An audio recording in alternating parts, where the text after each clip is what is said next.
Alright, it's time for more Dwarf Fortress. Histories of cupidity and exertion. And we are on the precipice, the dawn of year 10 of Umamnar, the Dark Oblivion.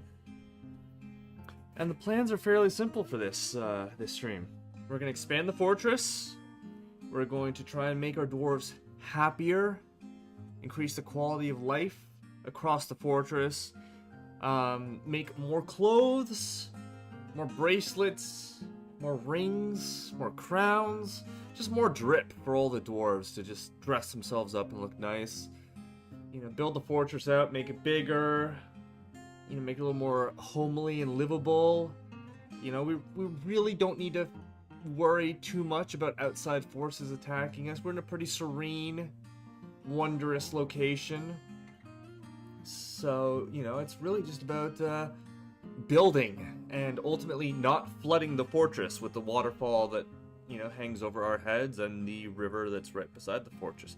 I might build some walls just to make sure that doesn't ever accidentally happen. It's not like the river will erode the walls away, but it's still, it's good to have some walls just in case I ever accidentally do the wrong thing. So without any further ado, we're just going to continue our active game in the world of Umamnar, the Dark Oblivion. And it is the 1st of Granite, early spring, year 10. Of course, it's not the 10th year of the fortress. We're still a couple years shy of that. But it is year 10, the final year in which I will be streaming the entire year, beginning to end. After this stream, it will either be half years or quarter years, but I'm hoping it's going to be half year streams for a little bit, then into quarter years, and then eventually my plan is to retire the fortress at the end of year 8, beginning of year 29, and then start a new fortress elsewhere, or maybe go on an adventure. I don't know yet. We're not going to worry about those things yet, because right now, it's the 1st of Granite, early spring year 10. And we are in Inetharal, the City of Waters, the capital of Waters. You see, Inetharal, the City of Waters, is the capital of the Red Guild. And if we look, this is our region, and this is what I plan on working on for the next little while, because this was our starting point. The Dwarven Fortress of Sterncrafted. But Sterncrafted went from having about 200 dwarves to only 75 dwarves. The population of Sterncrafted has really decreased. The early places that were established was the Dwarven Helix of Submerged Bridge, as well as the Dwarven Helix of Galleyline. Now, Submerged Bridge does have a baroness. So Submerged Bridge is the second largest settlement, even though it is a helix and not a fortress. Population-wise and influence-wise, it is the second largest. And, you know, these are all places that are within the Queen's absolute domain. Places that fall a little more heavily towards the Duke Cole Lore, of course, is the place he founded as expedition leader, the Dwarven Fortress of the City of Waters, which has the largest population in all the Red Guild of over 200 dwarves. And economically linked to us is the Dwarven Helix of Orbheld, which has about 60 dwarves, and the Dwarven Helix of Misty Bodice, which also has about 60 dwarves. So, as you can see, the empire of the Red Guild has really, slowly expanded from the west to the east. I'm hoping in time, naturally, just more settlements will form in between.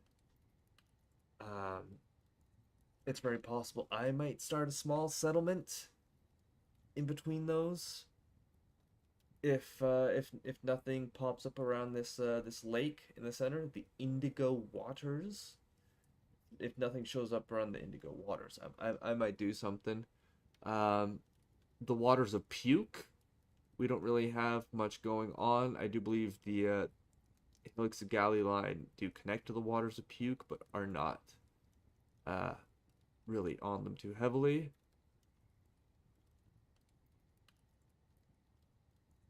And then, of course, Orbheld is along this little river.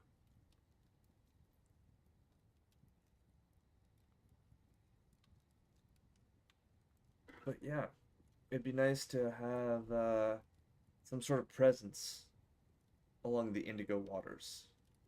It would be handy to have. Uh, whether I do that or another force within the Red Guild ultimately does that, either way, so long as it happens, I'll be happy with it. Because ideally, I would like to build my next fortress a little more to the north in this pink region within the forests of Heather.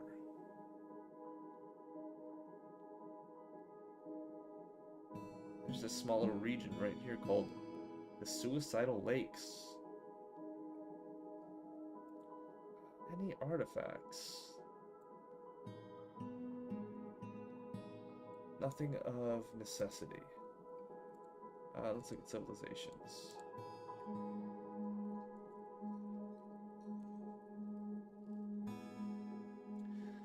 So let's see. There's some rumors with regards to the City of Waters.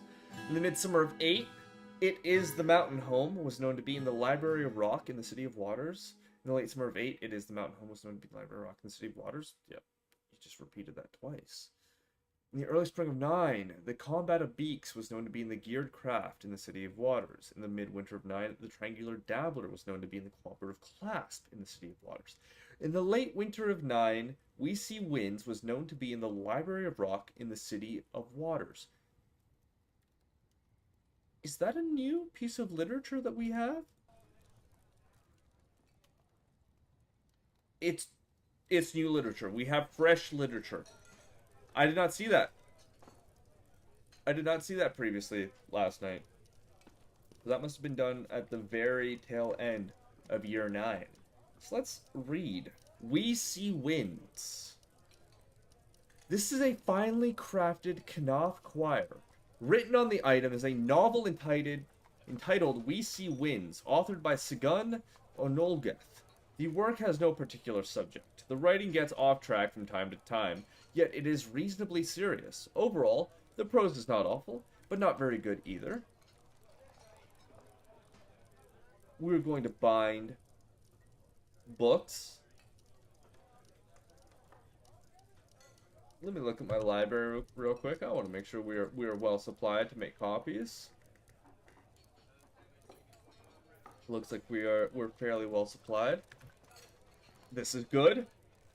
Having a well-stocked library is important.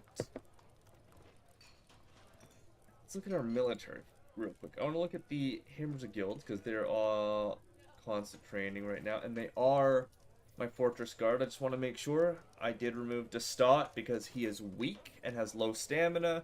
I'm sure he'd love to be with the crew, the OG7, but it's just not working out. And I also took Cole off because, well, he's the Duke. He's got other things to do, like hang out and drink and party and just have a good time. We got Moldoth here. As well as, who else do we have?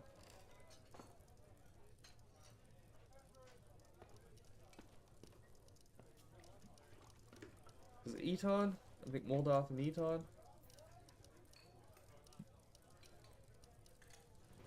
quick peek. Yes. Is Moldoth and Eton.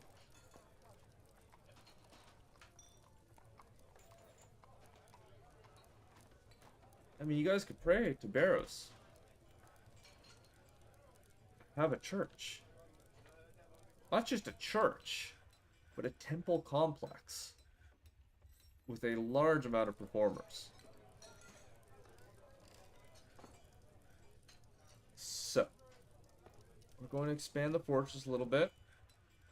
We are committing to this because I've done some testing with the waters. It can be done.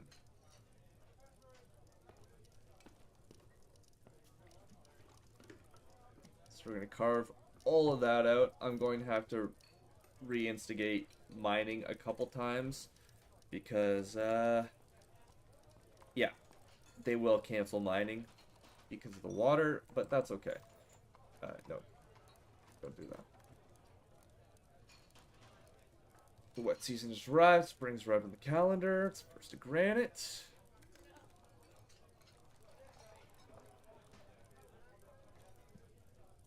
How's our cloth looking?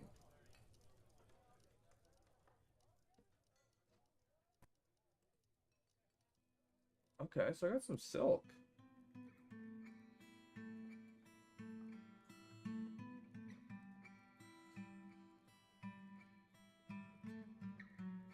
So I'm gonna make some silk loincloths.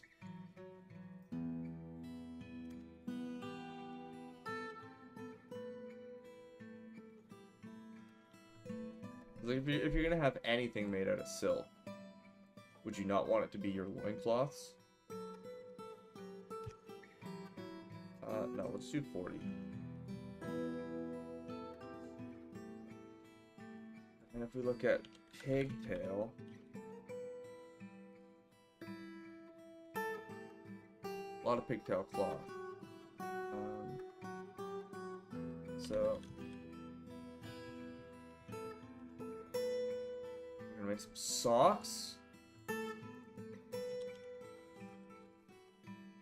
pants,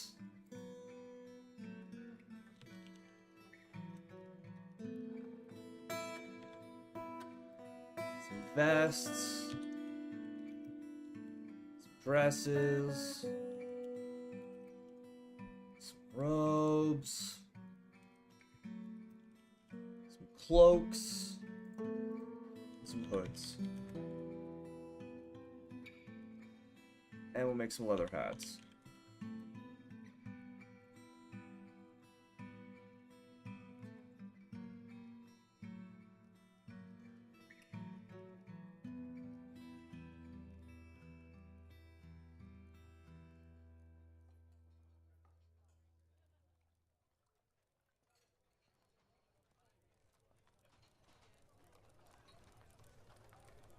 Yeah.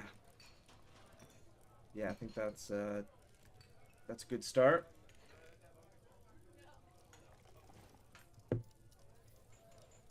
We're also gonna make some shellcraft.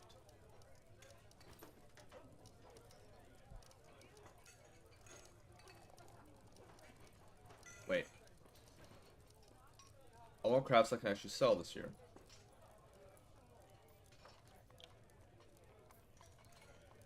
So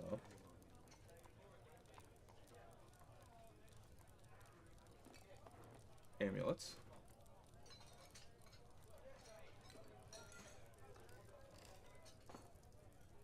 Crowns.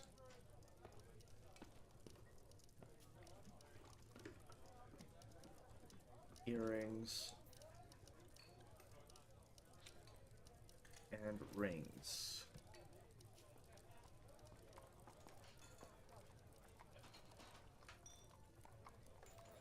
And this is going to be a huge number of shell stuff getting made. Fuck it. Fuck it.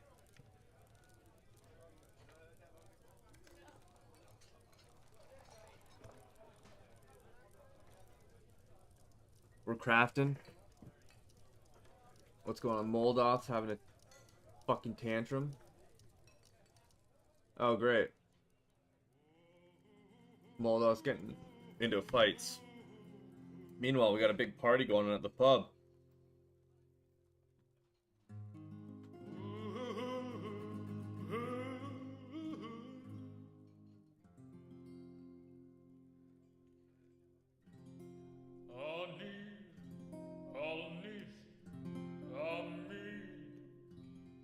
Azul.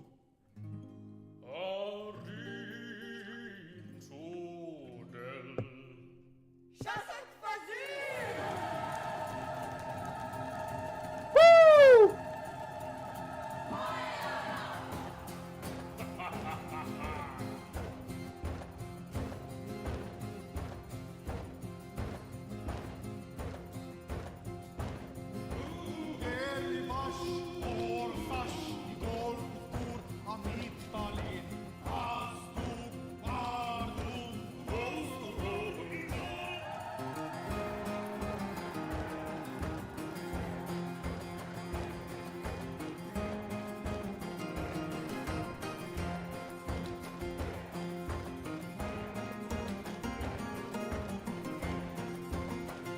Yeah, boys.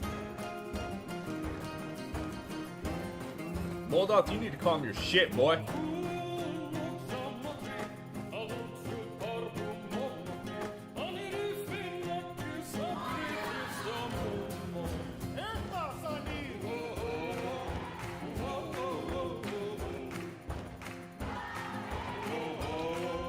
Whoa, whoa, whoa, whoa, whoa.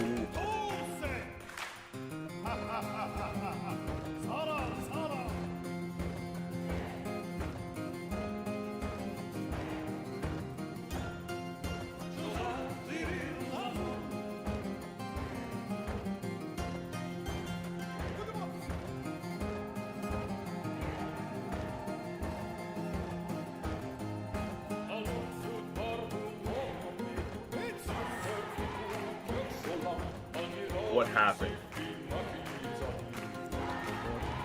Ability to stand lost?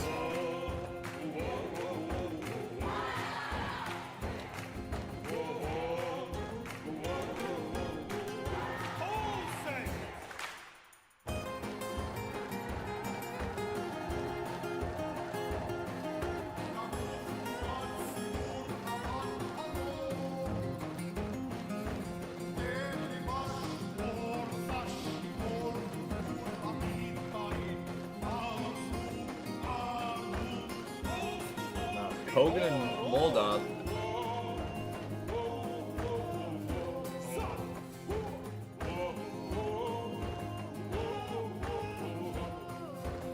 They will be interrogated. They will be punished. You can't hurt Dwarf Kid and just walk away. It don't work like that.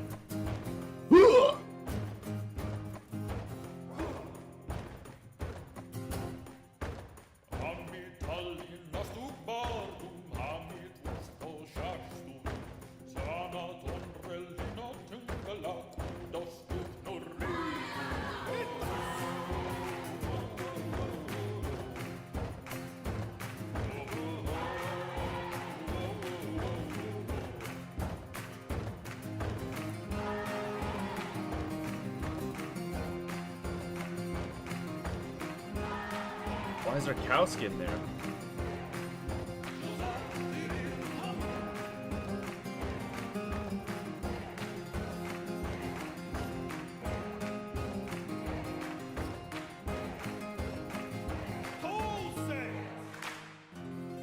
Hell yeah.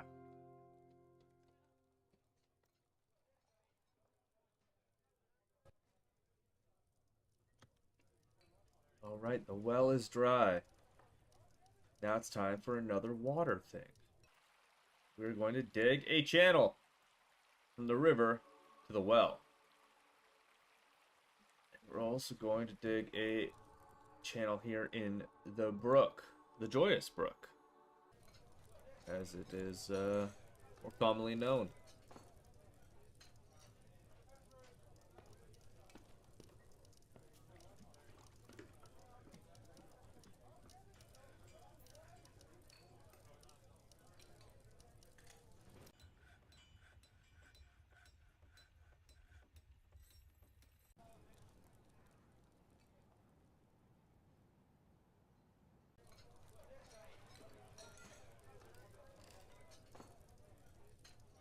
Oh yeah, we can watch this this flood in real time.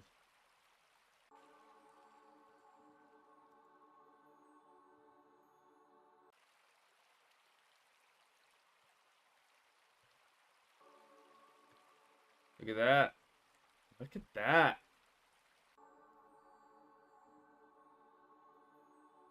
And just like that, we've got a reliable well.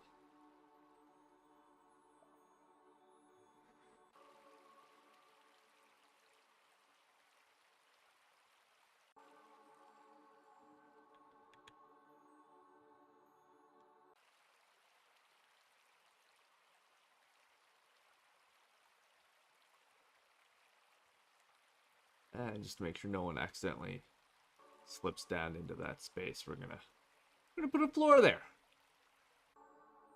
Because if any dwarf accidentally gets pulled under, they would be doomed.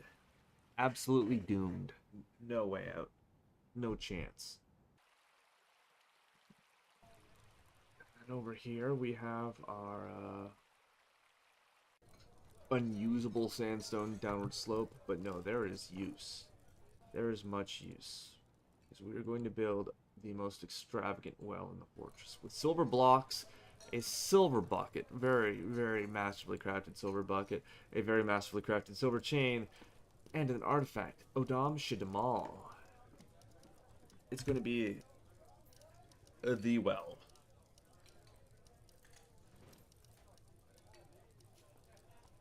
No, that well ain't drying up ever again.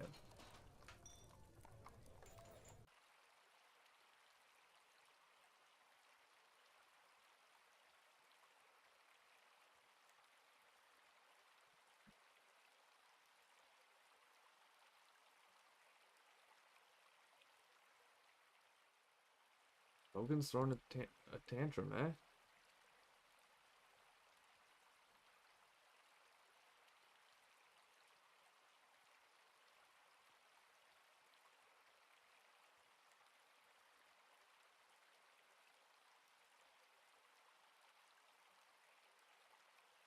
Yeah, I'm right. I'm convicting the people who did this.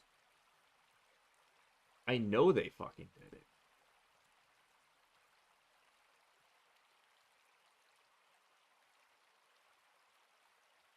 And Moldoth, you're getting taken off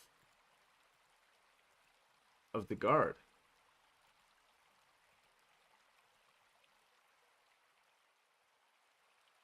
So Moldoth, get the fuck off the team.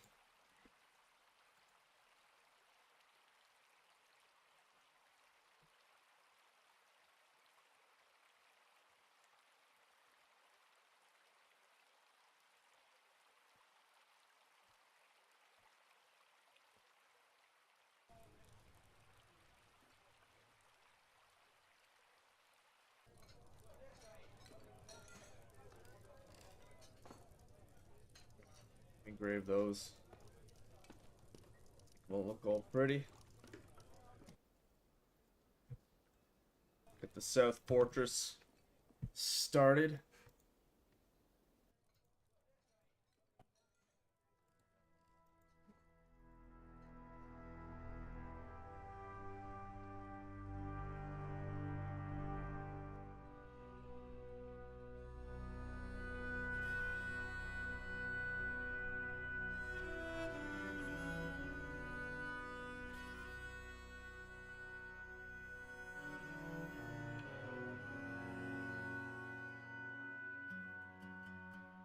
Ooh. Okay, so the chief medical dwarf scratches the surgeon in the lower body, tearing the fat and bruising the muscle and bruising the guts to the bugbat leather trousers. The chief medical dwarf scratches the surgeon in the left hand. Yo, Nil is putting fucking boots to face. Like, you're a doctor and you're pulling this shit, you're throwing tantrums. I'm the chief medical dwarf. You're misrepresenting me.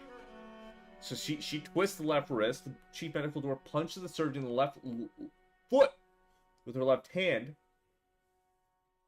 The force pulls the left ankle. The chief medical dwarf punches the surgeon in the lower body with her left hand, bruising the muscle and bruising the guts through the bugbat leather trousers. The chief medical dwarf bites the surgeon in the left upper leg, tearing the fat and bruising the muscles through the bugbat leather trousers. The chief medical dwarf latches on firmly, and then punches the surgeon in the upper body with her left hand, and punches the surgeon in the lower body with her left hand. punches the surgeon in the head with her left hand. The attack is deflected by the surgeon's muscle shell crown. But the force still twists the neck, tearing apart the skin. The chief medical dwarf punches the surgeon in the upper body with her right hand, and then punches the surgeon in the lower body with her right hand. The surgeon looks sick. Chief medical dwarf stands up. Damn.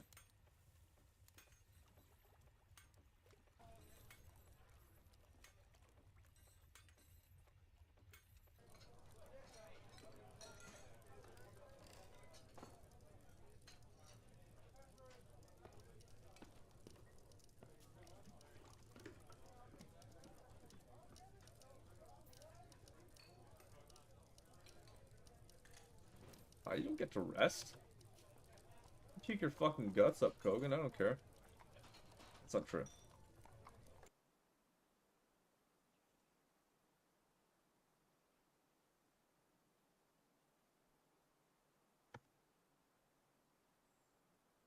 I'll put a bed in there.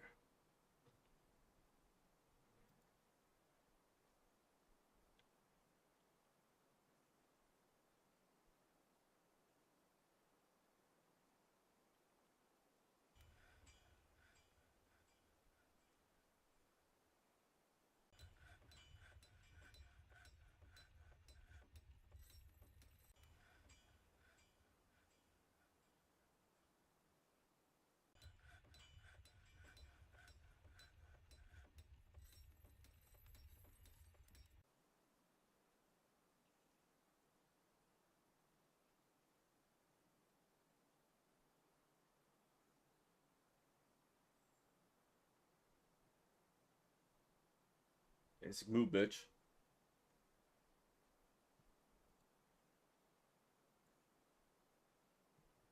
Feels guilty. You should feel guilty. You hurt people.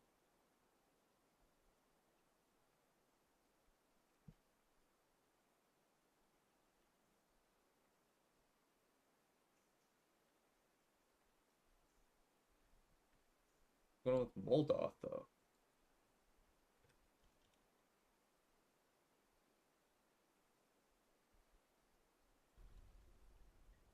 Should this guy be getting, like, thrown in jail?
Alright.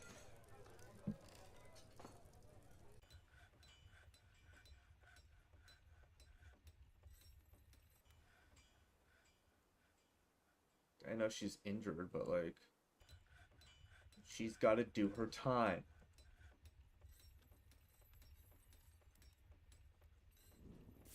Cool. Moldoth's going to be serving 85 days and a beating. Zuglar just hasn't dealt with him yet. But Kogan, she's got a month. Moldoth, he's got 3 months in jail.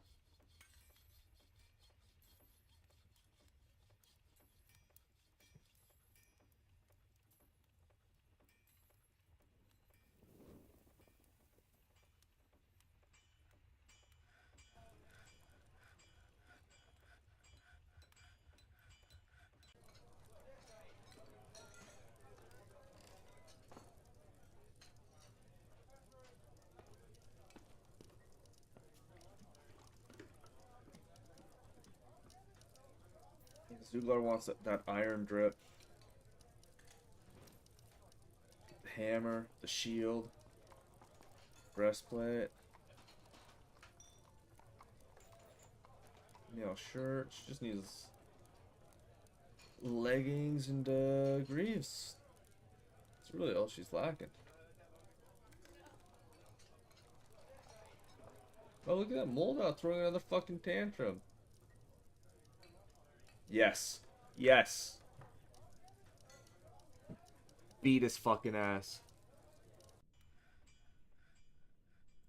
You teach Moldoth a lesson. However you see fit, you are the dungeon master. The dungeon mistress? You find Moldoth. You break his fucking kneecaps. You take him down a literal peg.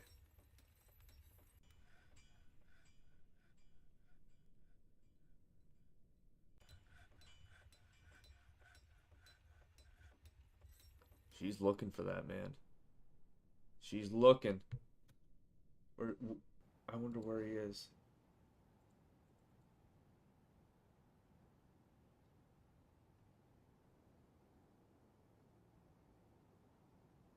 Oh. Oh, she's about to get him.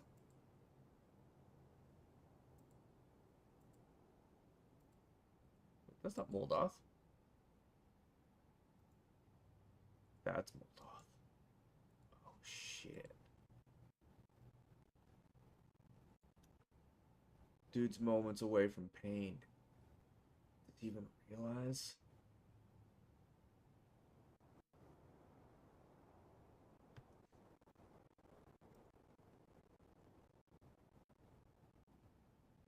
Oh, Moldoth, hiding in your room is not gonna help you, dude. You just cornered yourself. Oh! Seriously injured. He's afraid after experiencing trauma. He feels loathing after being beaten. He feels hopeless after suffering a major injury. The ability to stand is lost. His head is torn open and bruised. His nose is mangled beyond recognition. His neck is torn open. His right foot is bruised. His right hand is bruised. His upper body is bruised. His liver is bruised. His right kidney is bruised. His lower body is bruised. His left upper leg is bruised. His stomach is bruised, and his left lower arm is bruised. Zuglar beat the fucking brakes off this guy. She did not hold back.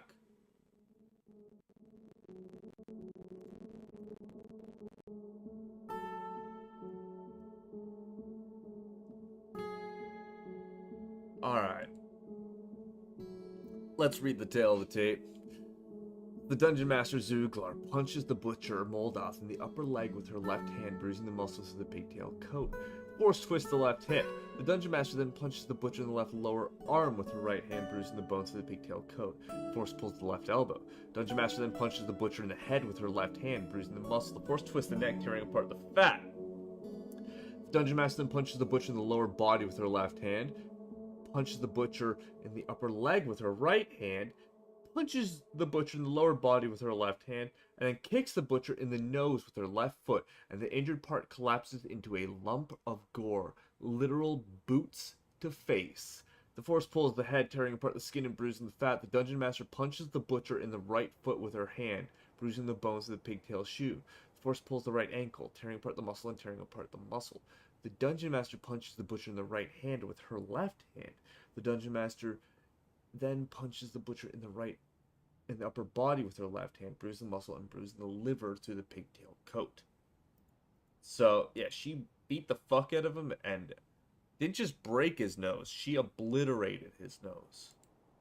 And now she's gonna go train. And I don't feel bad for Moldoth. Who's this guy in the armor? Athel. Oh, Athel walking around with the cloak?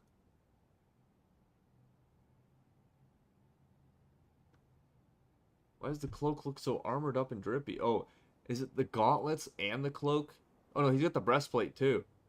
And the mail shirt. Oh, he is wearing upper body armor. He's just not wearing greaves. Some of my dwarves don't like to wear greaves, it seems. He's walking around with a water skin of stagnant water. Interesting choice, Ethel.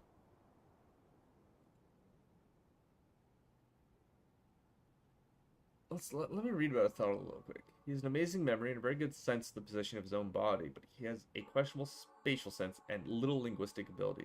He is frustratingly sloppy and careless with every task he sets to carry out. He is sometimes cruel after seeing Odam and Shadow die in 6. He is brave in the face of imminent danger. He is quick to anger, a turnaround after being forced to drink vomit in 8.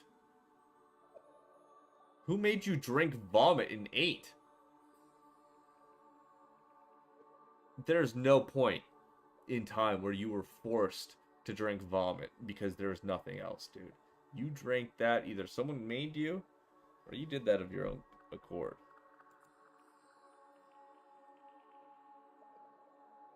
He personally is affronted by the whole notion of maintaining decorum and finds so-called dignified people disgusting due to being forced to drink vomit in 8. Was that like some weird, like, kink someone put on him? Strongly believes that a peaceful and ordered society without dissent is best, due to seeing Odam and Shadows die in 6.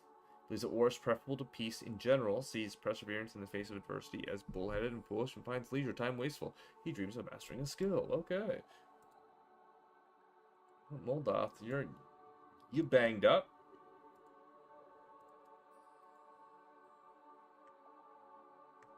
And you deserve to be.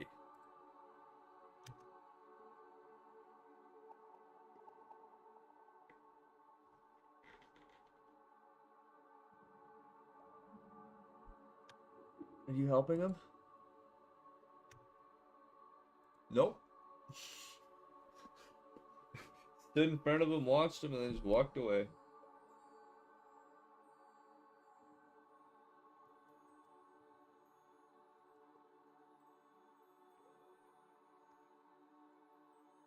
Okay, so Kavish is carrying him to the hospital. And the queen wants some things made.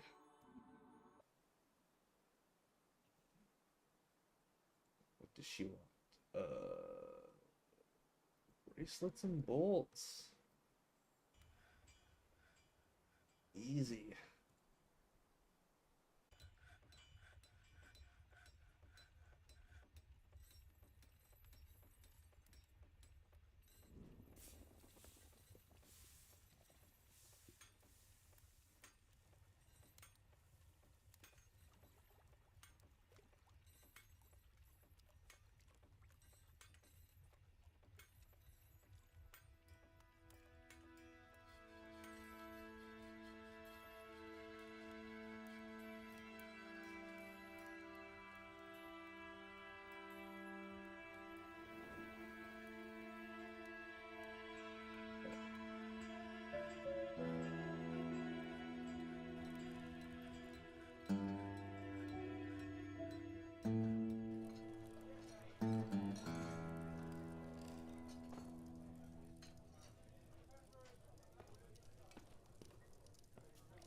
Where am I making bolts? Out here.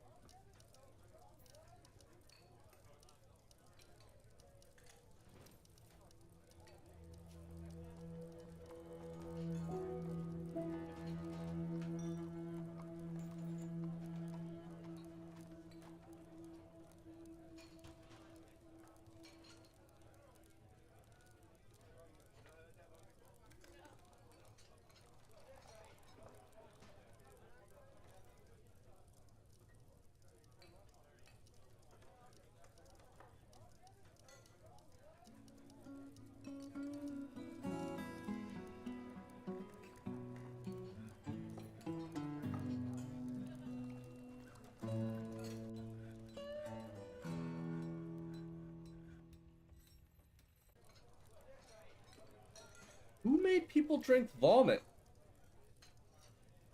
There should be no reason people are drinking vomit.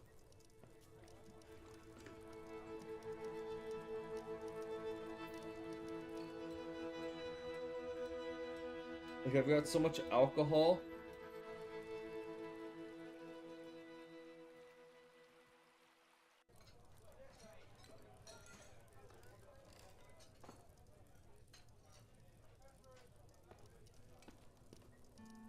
Looks like Asmo's going to jail too.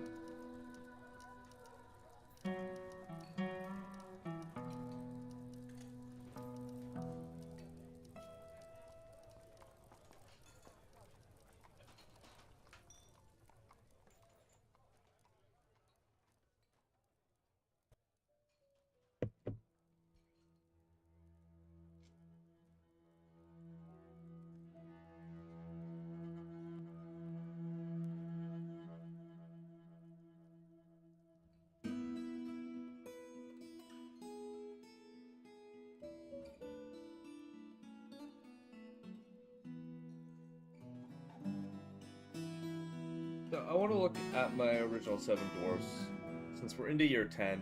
It's not 10 years into the fortress, but we're into year 10. So let's start with Polar Lore, Duke of the City of Waters.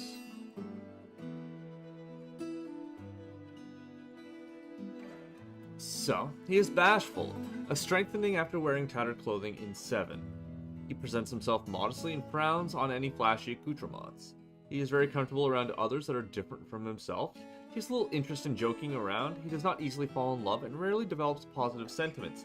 He occasionally overindulges. He likes a little excitement now and then. He needs alcohol to get through the working day. He likes working outdoors and grumbles only mildly at inclement weather.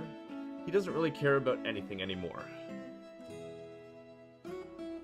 Like others in his culture, he has a great deal of respect for the law, greatly prizes loyalty, values family greatly, sees friendship as one of the finer things in life, believes that honesty is a high ideal, greatly respects artists and their works, really respects those that take the time to master a skill, deeply respects those that work hard at their labors, respects fair dealing and fair play, values cooperation, values martial prowess, values leisure time, respects commerce, values knowledge, and finds nature somewhat disturbing. He personally believes that those who sacrifice for others should be deeply respected, due to being forced to drink vomit in 7. Greatly respects those that observe decorum and maintain their dignity due to wearing tattered clothing in 7. Finds romance distasteful, doesn't respect a society that has settled into harmony without a debate and strife, doesn't really value merrymaking, and doesn't particularly care about craft worship. He dreams of mastering skill, and this dream was realized. But yeah, Cole doesn't really care about much anymore.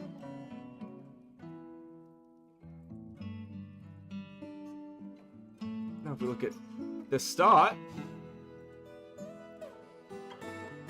he is in a constant state of internal rage, a strengthening after being forced to drink vomit in 7. He becomes completely helpless in a stressful situation. He always presents himself as extravagantly as possible, displaying a magnificent image to the world. He finds the humor in most situations after wearing old clothing in 5. He forms only fleeting and rare emotional bonds with others. He is prone to strong feelings of lust.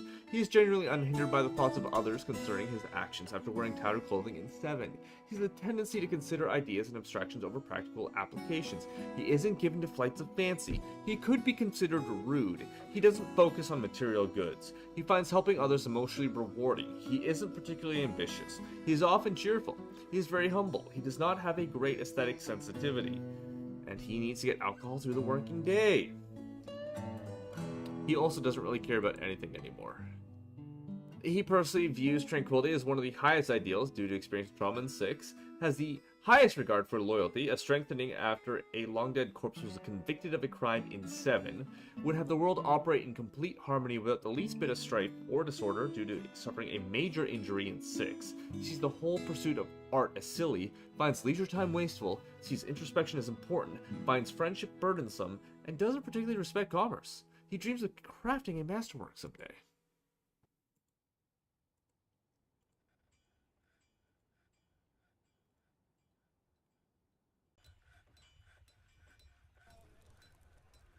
Let's look at Sabrak.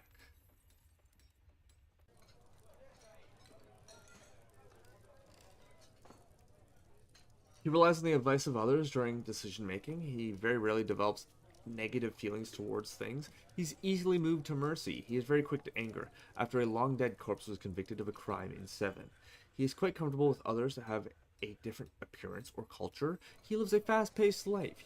He has a calm demeanor. He doesn't tend to hold on to grievances. He occasionally overindulges. He tends to make a small mess with his own possessions. He has a greedy streak. He tends to consider what others think of him. A turnaround after wearing old clothing in 5. He tends to be swayed by the emotions of others. He also doesn't really care about anything anymore. He personally views decorum as a high ideal and deeply offended by those that fail to maintain it. A strengthening after wearing old clothing in 5. Believes that those who sacrifice for others should be deeply respected due to being forced to drink vomit in 7. Finds the following of tradition foolish and limiting and sees guile and cunning as indirect and somewhat worthless. He dreams of mastering a skill.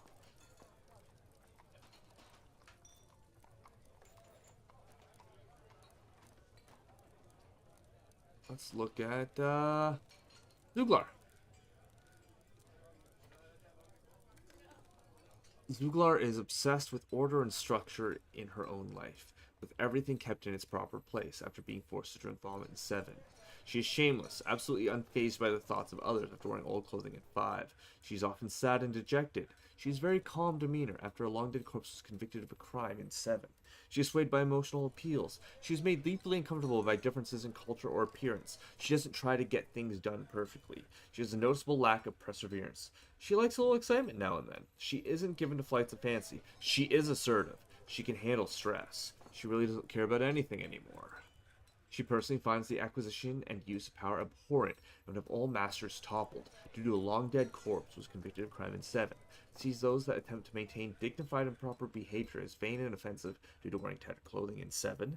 Thinks that it is of the utmost importance to present a bold face and never grouse, complain, or even show emotion due to being forced to drink vomit in 7.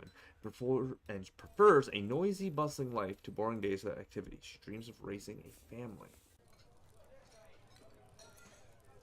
Let's look at Nil. She never feels discouraged after being forced to drink vomit in 8. She is gripped by a crippling shyness after wearing old clothing in 5. She finds the humor in most situations after wearing tattered clothing in 7. She can handle stress, a turnaround after a long-dead corpse was convicted of a crime in 7.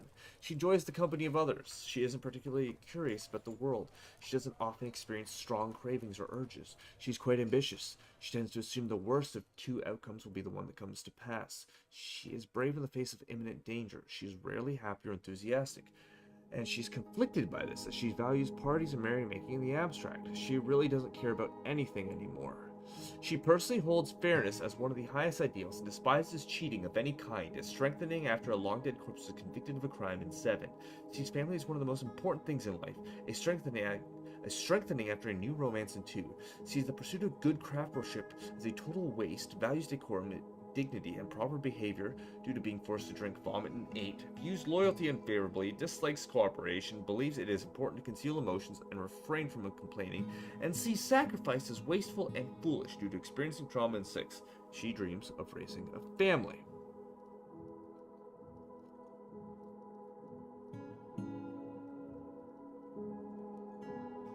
Alright, that's good. Cole. He's always in love with somebody and easily develops positive feelings after a new romance in 2. He never fails to seek out the most stressful and even dangerous situations after experiencing trauma in 6. He's often sad and dejected after being forced to drink vomit in 7. He is given to flights of fancy to the point of distraction. He is intellectually stubborn, rarely changing his mind during a debate regardless of the merits. He is very slow to anger. He has a calm demeanor. He tends to be swayed by the emotions of others. He prefers to present himself modestly. He generally acts impartially and is rarely moved to mercy. He doesn't really care about anything anymore either. He personally would have the world operate in complete harmony without the least bit of strife or disorder due to experiencing trauma in 6. Values sacrifice and is put off by family. He dreams of creating a great work of art. Oh, he's put off by family, but Nil wants to raise a family. Oh.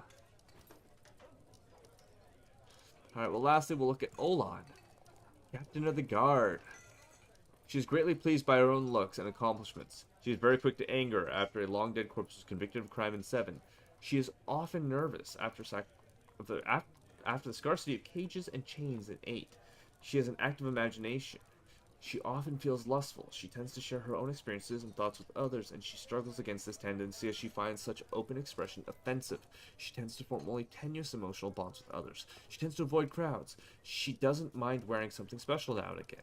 She thinks she is fairly important to the grand scheme of things. She tends to be passive in discussions. She doesn't mind a little tumult and discord in day-to-day living. She is not particularly interested in what others think of her.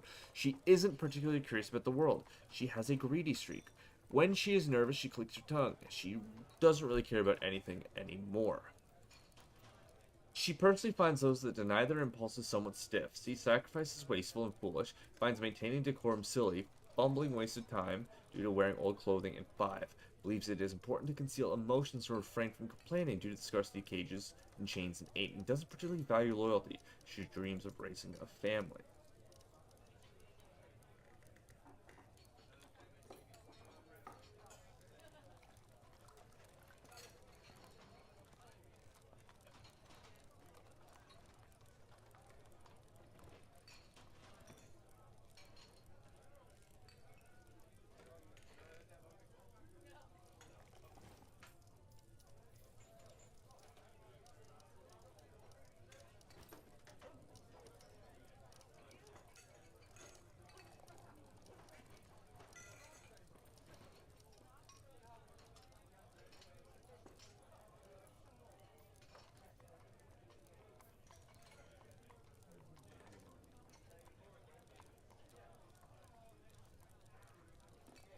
Yeah, we got a few people visiting. Of course, Thicket and English, our general and diplomat, are visiting from the original mountain home, though we are now the official mountain home.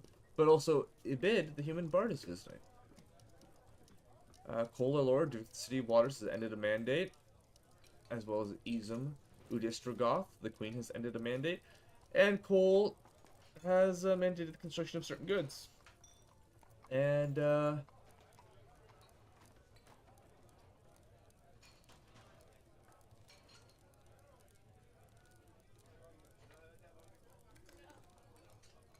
gonna... Yes.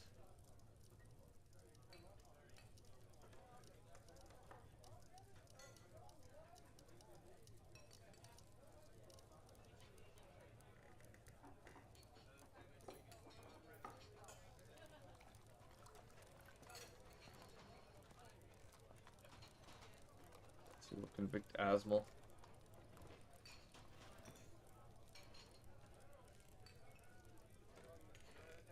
We got some new folks.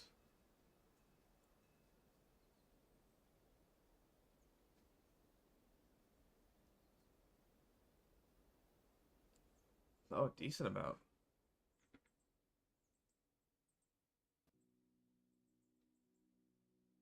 14. 14 dwarves. That's a lot of rooms I'm gonna have to build. Woo! A lot of rooms. But we'll build them. We'll build them. Oh. It's gonna be a grind, though. It's gonna be a grind.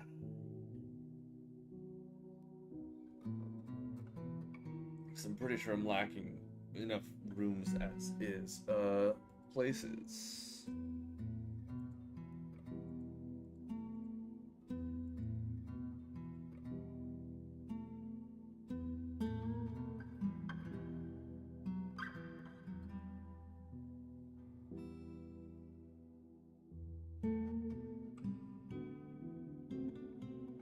Yeah, it's not. It doesn't give me any sort of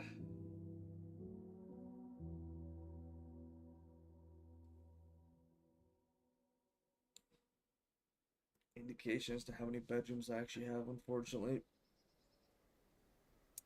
That's a bummer.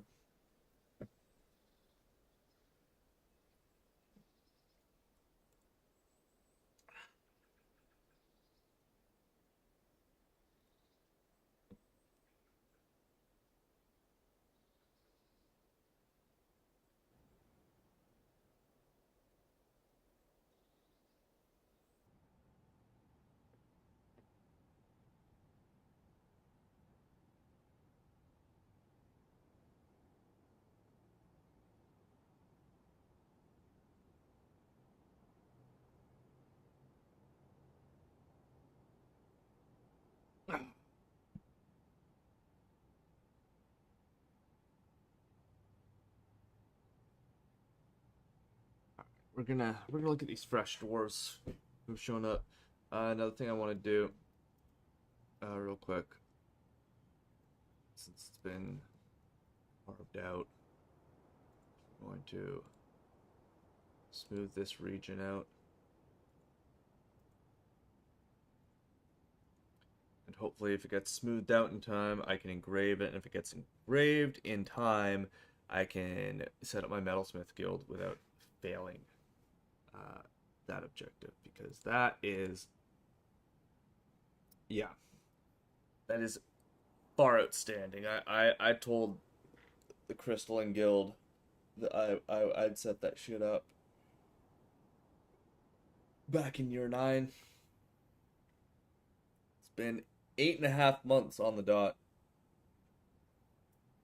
And they're probably like, where's this fucking guild you said you were gonna build for us, you clown? And I'm working on it. I am working on it. And when I turn it into a Grand Guild Hall, since it's Metalsmith, I'll probably just use some sort of metal to make the walls and floor and... yeah.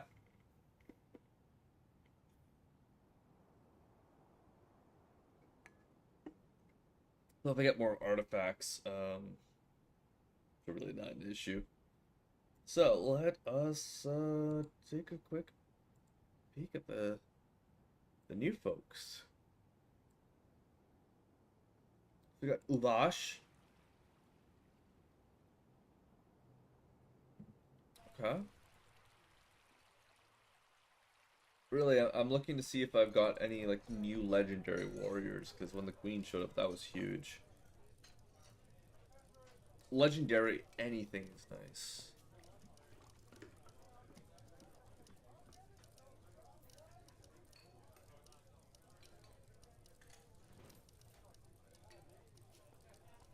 High Master. Not bad.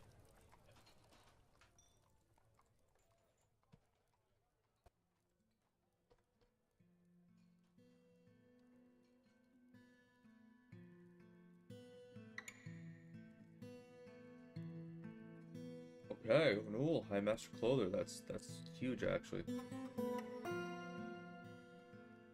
And then we got Bomb Rack. Nothing special about Bomb Rack. The cooler. Very normal.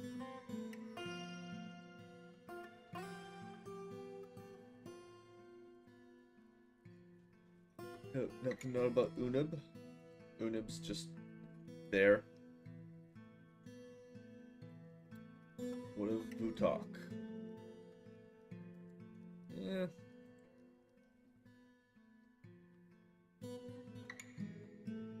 Thicket? Thicket's a traitor.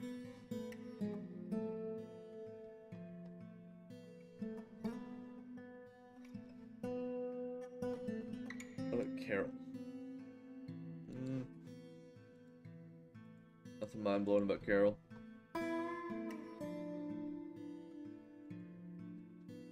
Oz is pretty normal.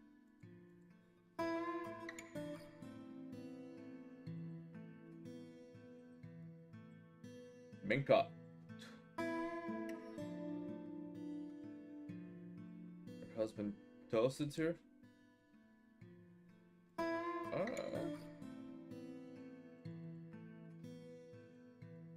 Married couples, families, that's always neat to have. And for Goth, High Master Weaver, that's actually good to have too.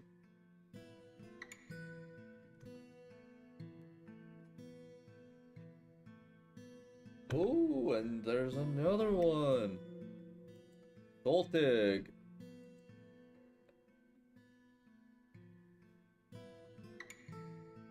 Who apparently already knows Cog?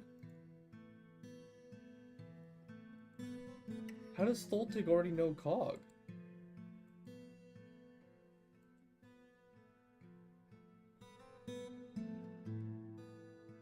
So he left the Rooms of Heart to join the Merchants of Guilds.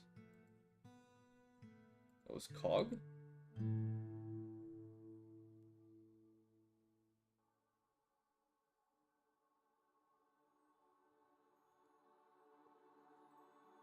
Okay.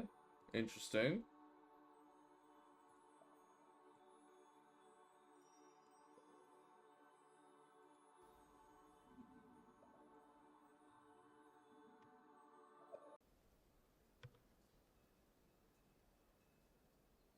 Do some. Bro, where's your wife?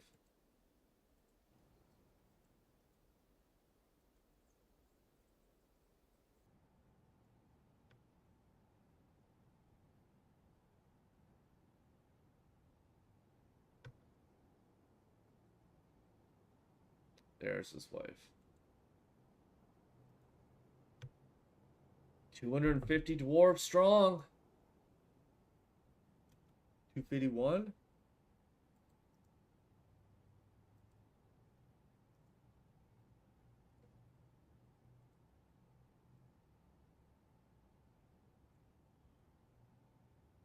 Oh, there's two Aeriths.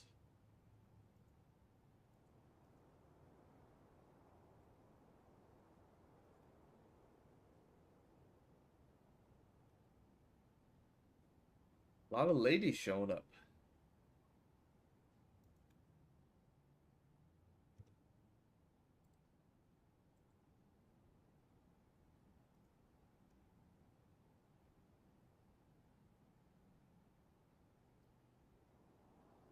$253 dwarves.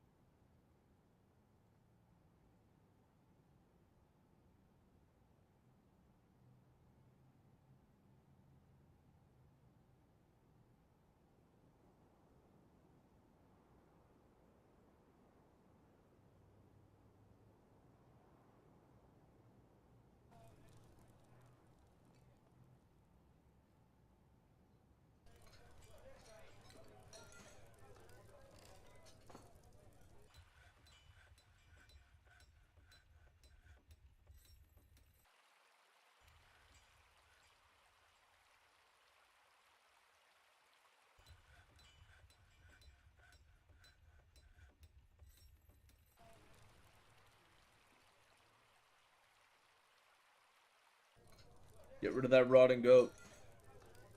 I don't want a rotting goat in the bar. Why is a rotting goat in the doorway of the bar?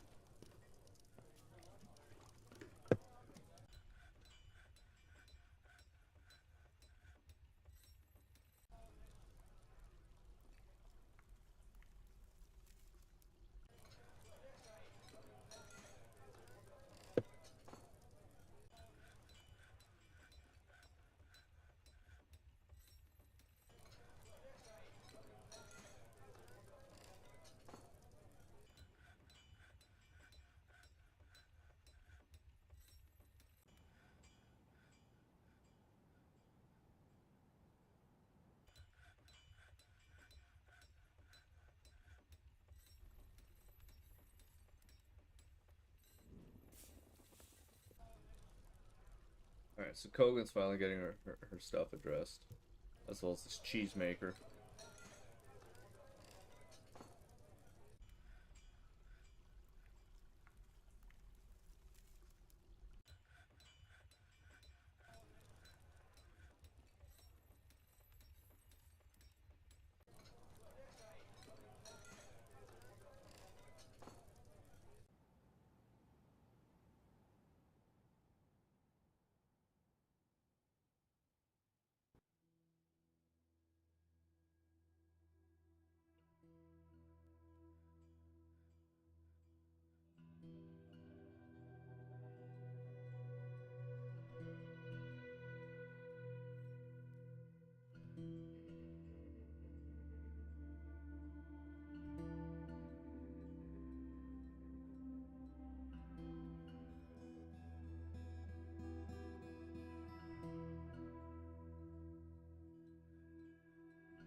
Everyone's just sleeping down there.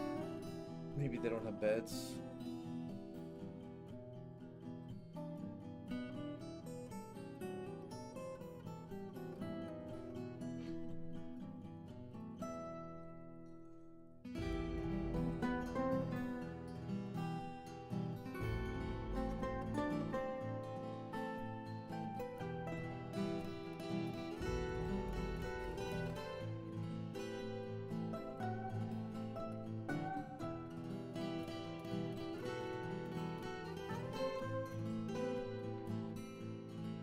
Got a Mace Lord?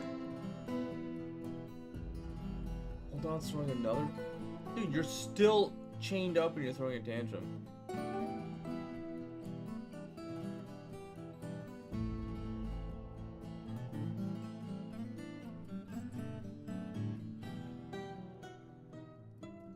Meanwhile, there's this huge party over here going on.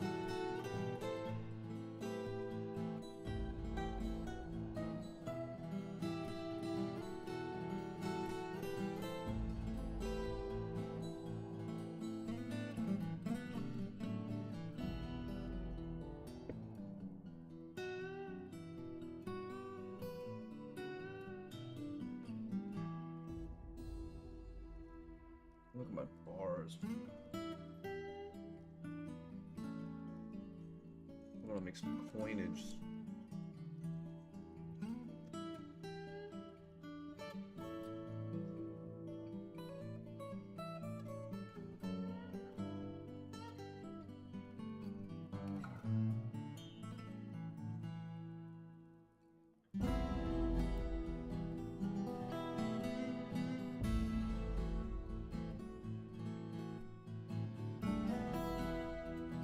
Any of these guys can do it.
Still smelting ore.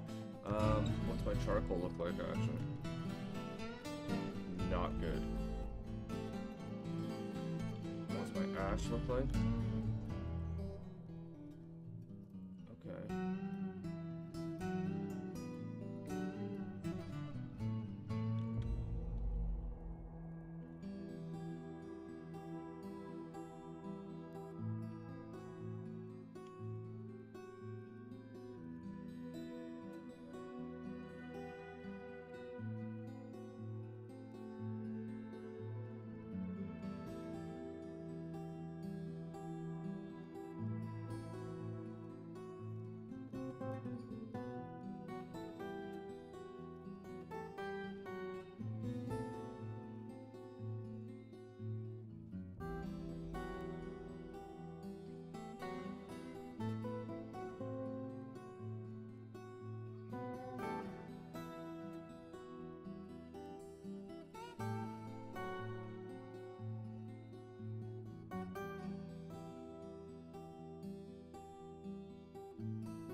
By engraving. It's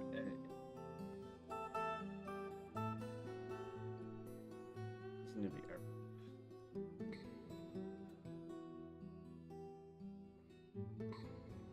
That'd be nice to have. Yeah, more people focus on their engraving skills. Having everyone do the engraving, it doesn't really let any one person get really great at it. By pure luck, I had two engravers who got really good. Or were already good when they showed up.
Oh, it's first it felt like late spring.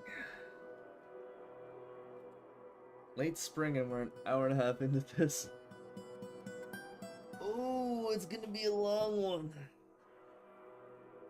I knew it was gonna be a long one, but it is unquestionable.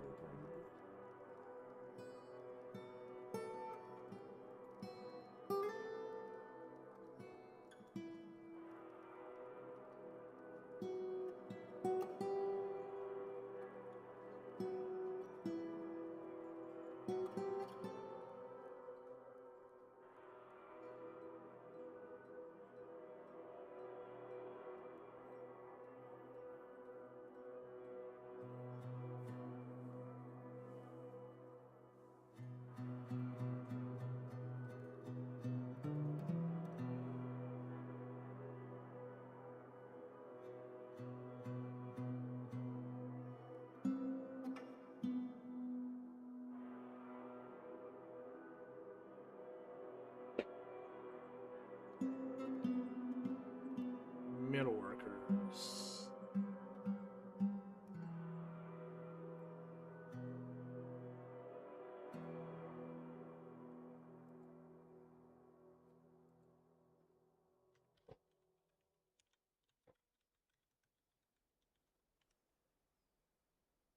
Golden Earth. Oh, and it's already a guild hall.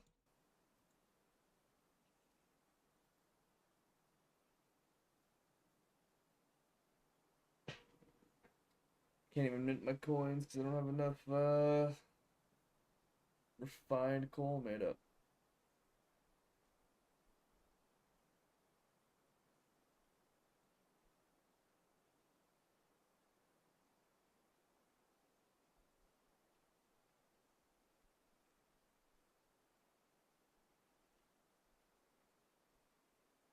But hey, we've broken into the south side and we've got our metalsmith guild set up.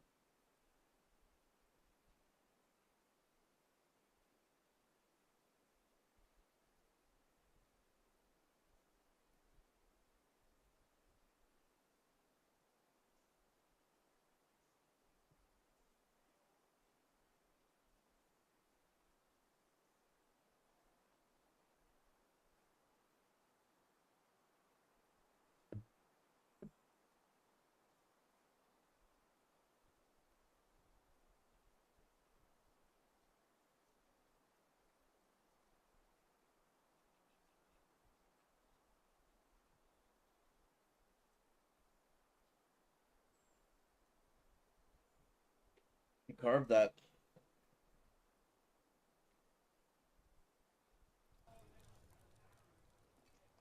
We're gonna switch up the active military after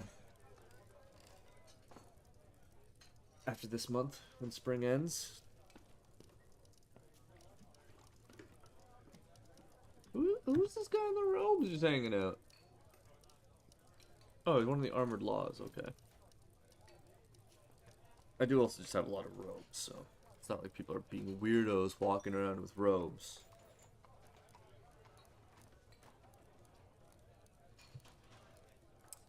Asmal. We'll give you a bed, Asmal.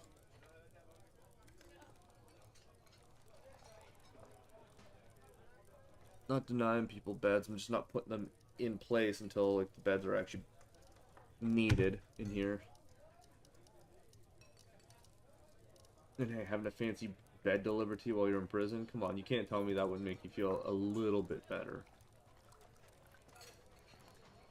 I need to make coffins. Okay, I'm making coffins.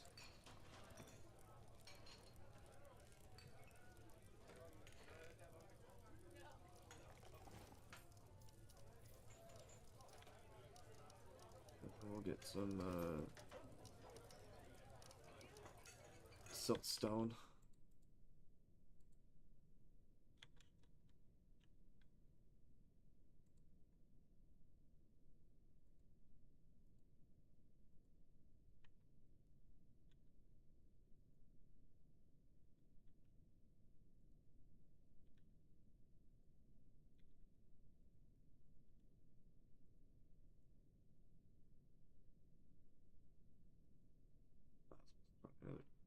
Temper tantrum.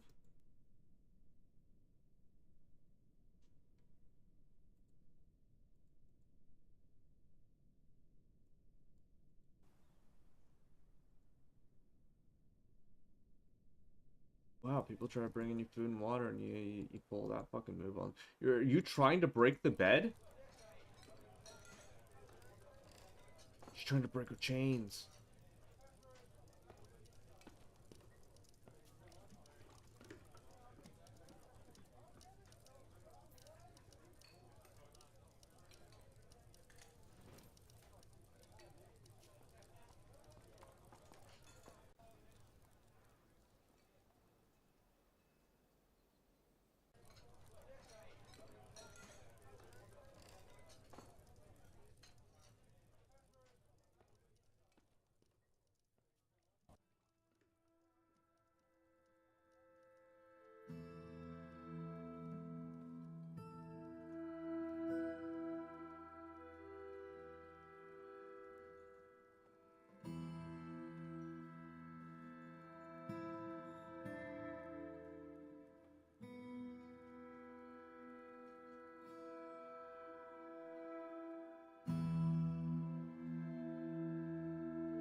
Oh, Hogan's causing so many fucking problems right now.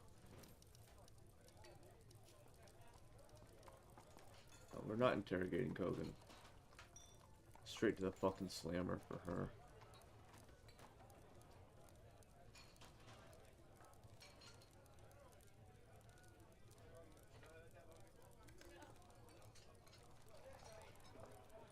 She got one more chance. She causes trouble one more time. She gets thrown in jail a third time. She's out of here.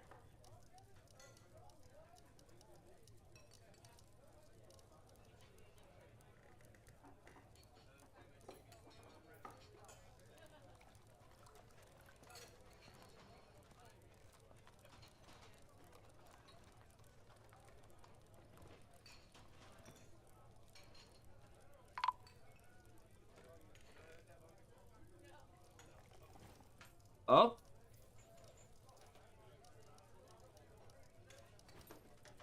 Wow.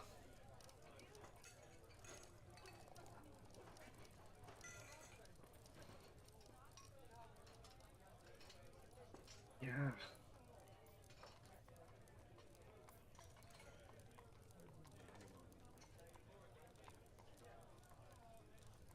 Sabrek did what Sabrek had to do.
Alright, we got someone dealing with this already.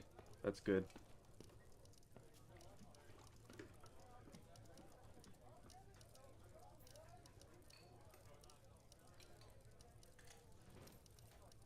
To stop. Okay.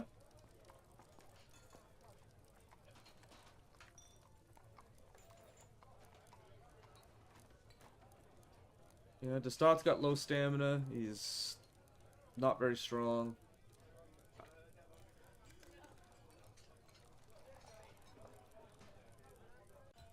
He also seems to not know which direction's best to go.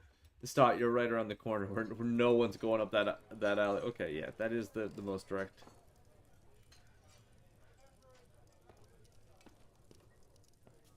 Oh my god, Destot.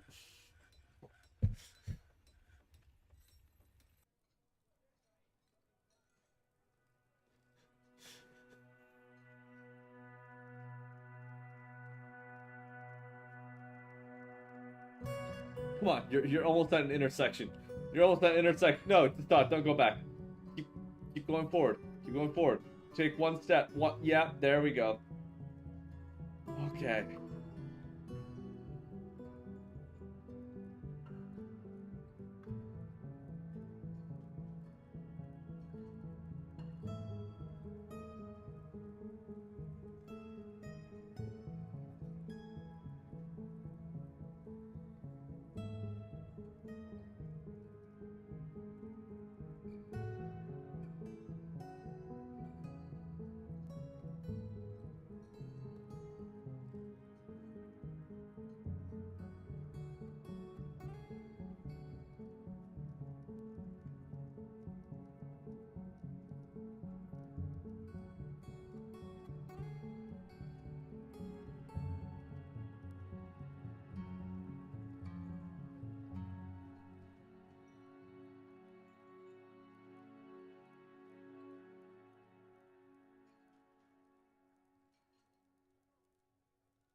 So I want to forge.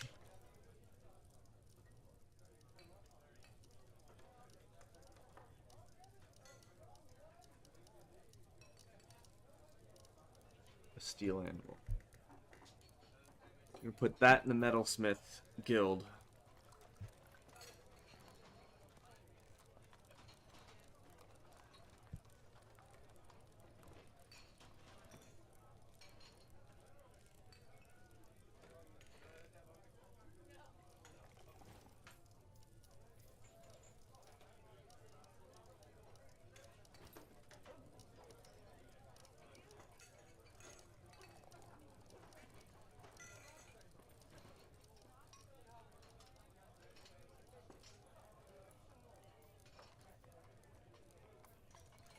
Who cares about those damn stones? We're fine. We're fine.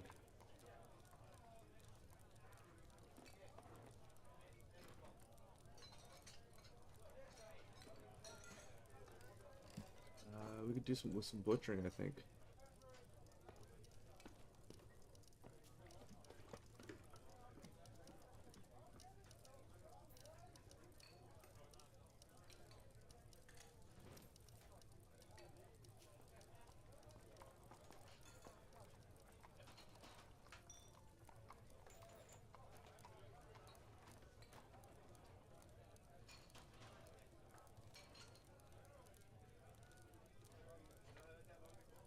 Yeah. 3 boars and a sow for now. Once those are dealt with, we'll move on to cows. Might reduce the cat population.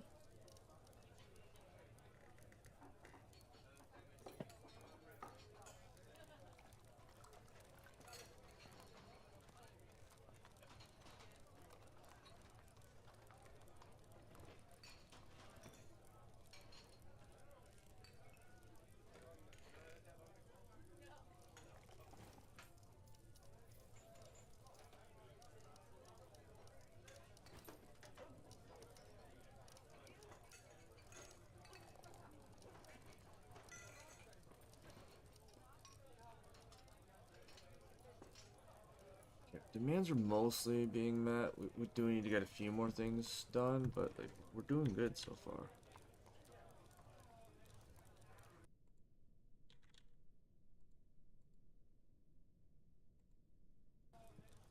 And are my... Okay,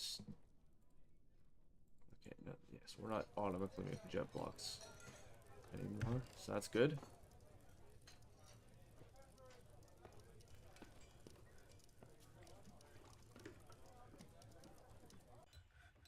And Destot has almost brought Kogan's body to her grave.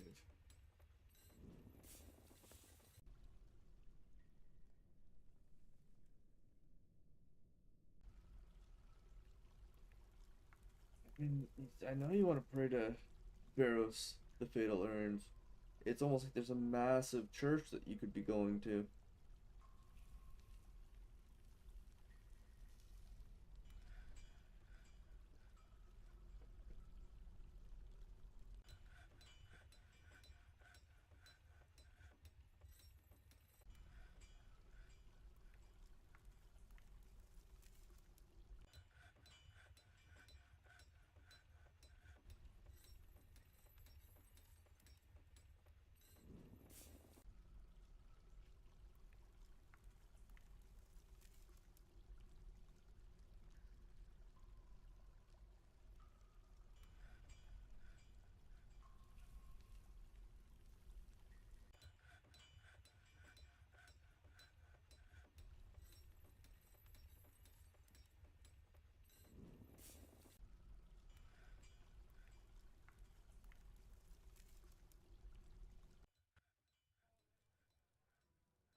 There's not that many damn stones. Just dig through them.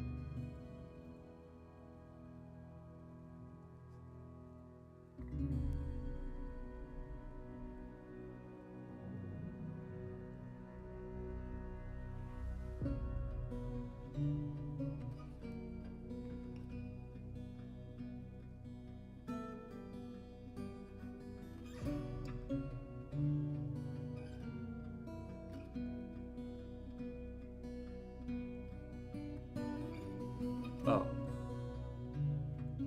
I mean, yeah, that was gonna happen. Ooh, human scholar, Uthrol? Where are you, Uthrol?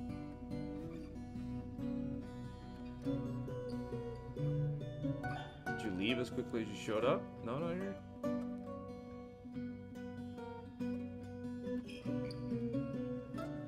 Oh, look at you, carrying one of my fucking books, Uthrol.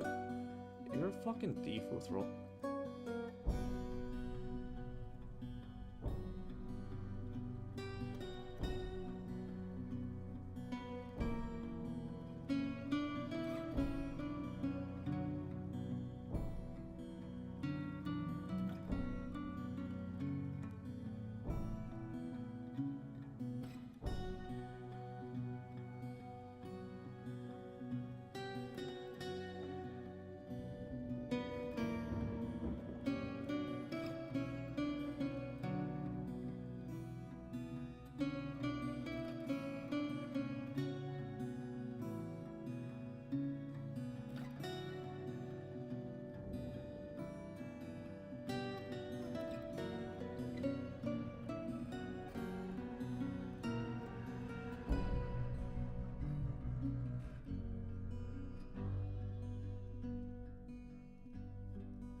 campfires.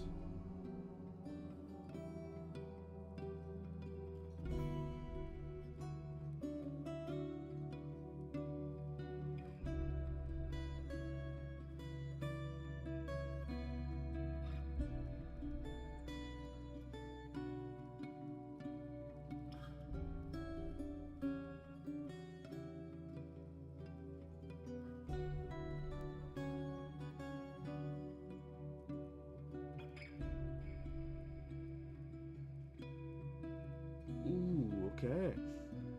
Green glass bound codex.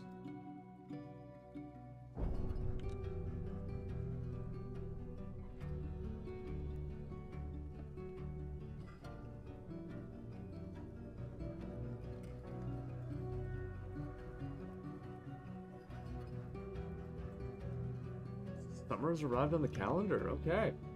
All right. So, first thing we're doing.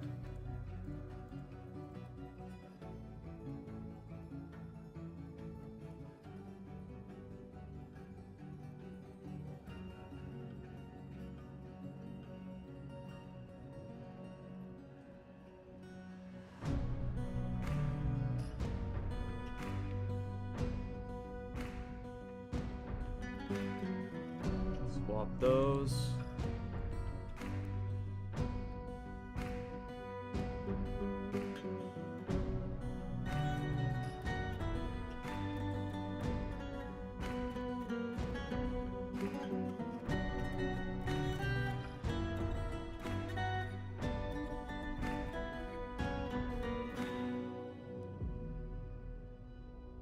We're gonna fertilize the fuck out of these fields.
Or butchering gone. That looks like it's been dealt with.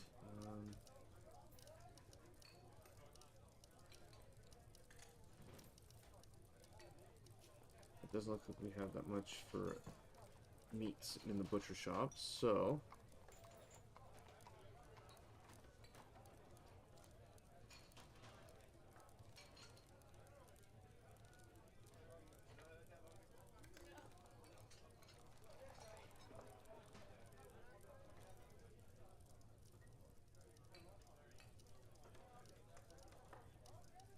got 4 bulls.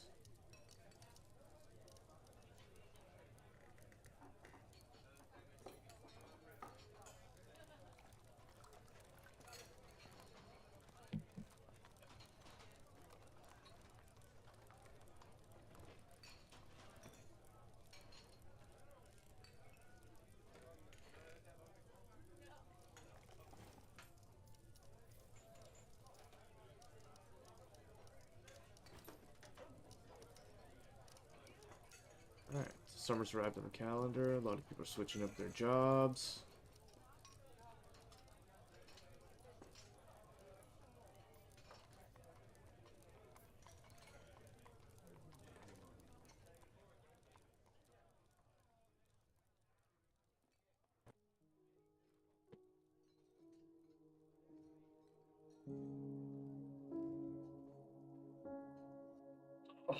And it looks like we're gonna be able to start building a lot more apartments.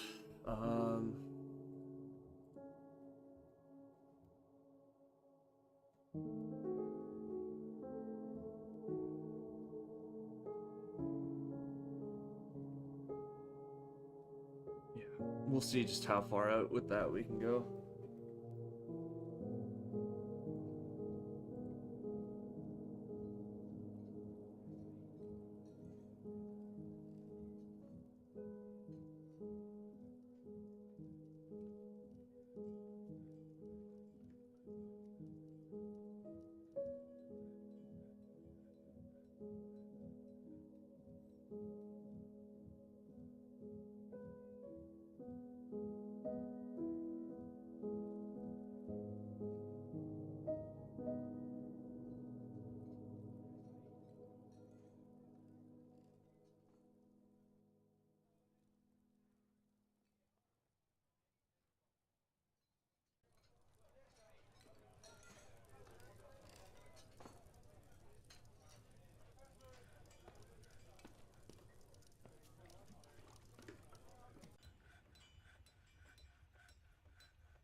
These are what? Bolts. You know what? We're gonna make some copper bolts. How about that?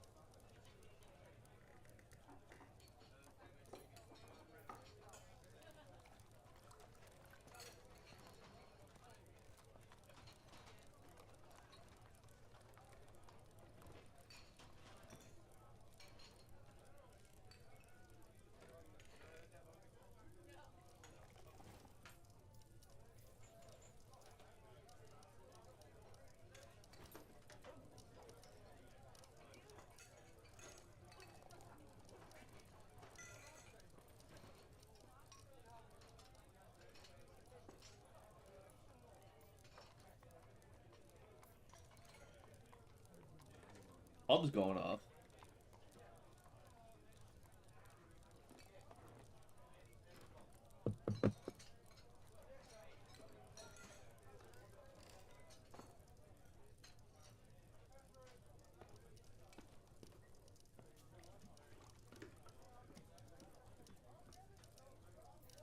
Who's fighting? Oh, it's the unicorn.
We have a sword master?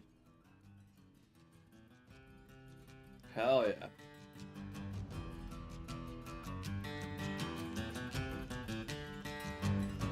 Cole's got a new demand, and Usher has made a construction certain goods.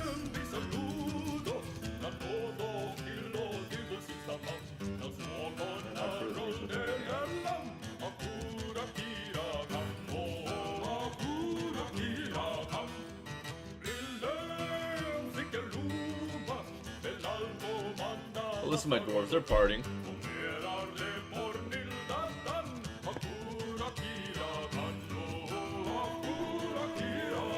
Woo!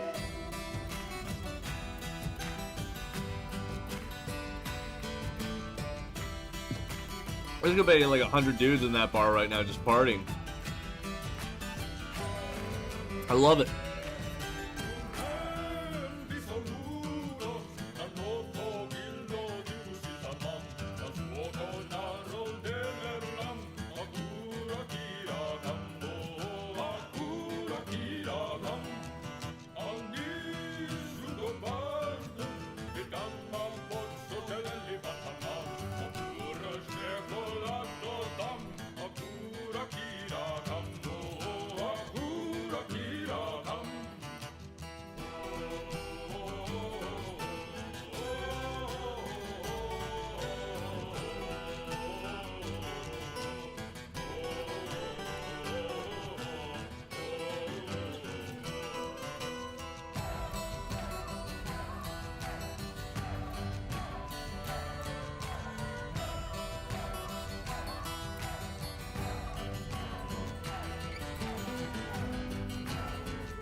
Powerful.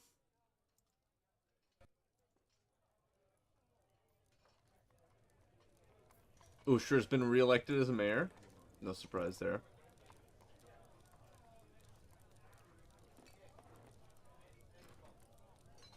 Axe Lord. What about a Brain Lord? Yeah, sure ass. Get those skills up, boy. Get those skills up, boy.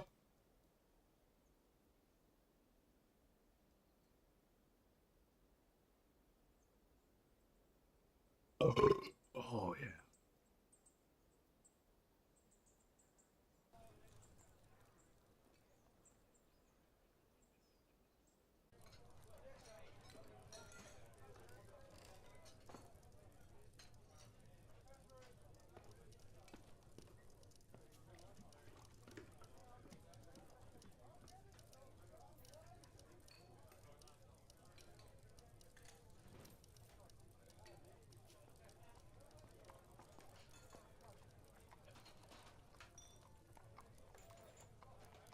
Yeah, my dwarves love themselves a good waterfall.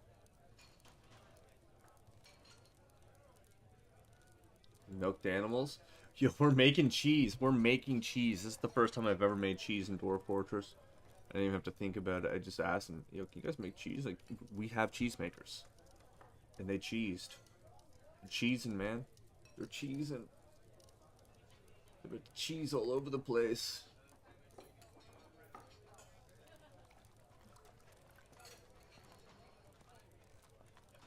We're gonna encrust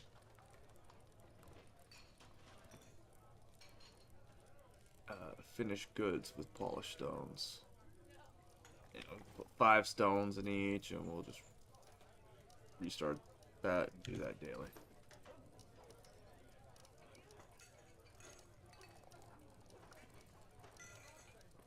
What's our thread situation looking like?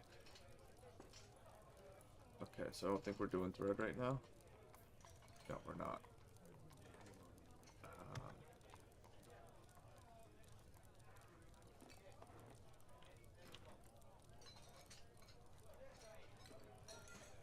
so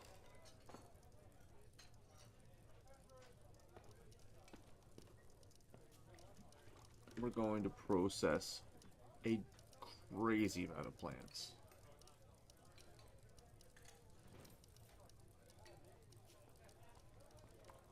Just a crazy amount of processing going down.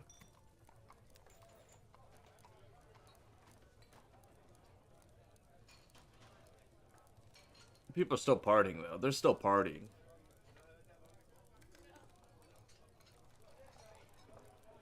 Yo, we've made cheese. We've milked animals and we've made cheese.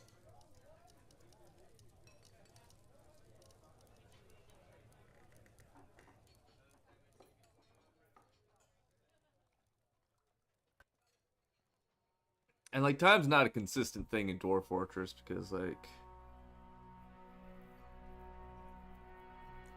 it's almost the end of early summer. Hematite's almost done. We're on the 21st of Hematite. The last save was only 17 minutes ago.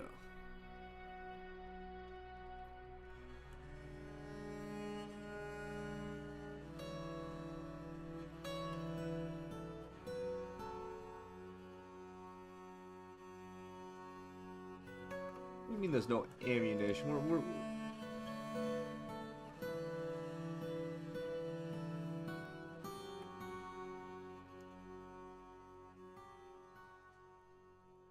Oh, he wants some swords.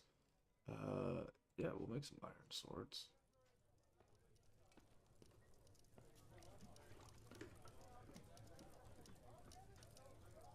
No. We're going to make steel swords.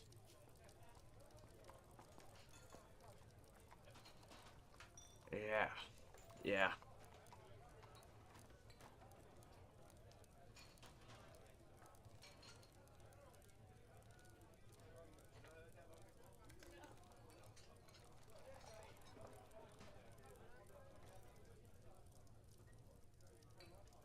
Okay, we are cooking at the fastest rate I've ever seen.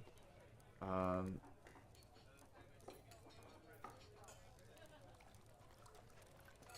we only ever want 5 boars.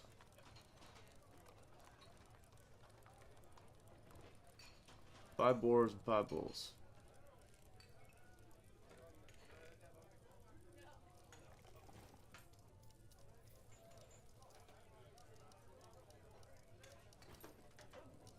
We do have other animals to deal with that we will, but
he wants an aluminum table?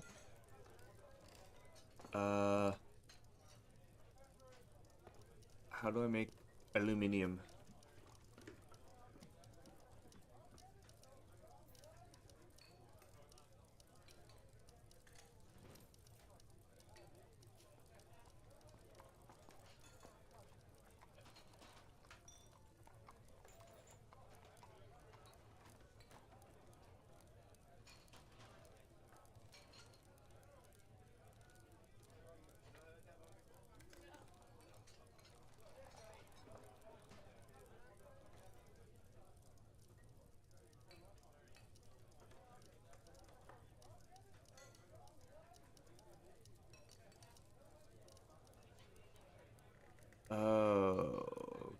you're not getting that because aluminum is literally like one of the rarest things.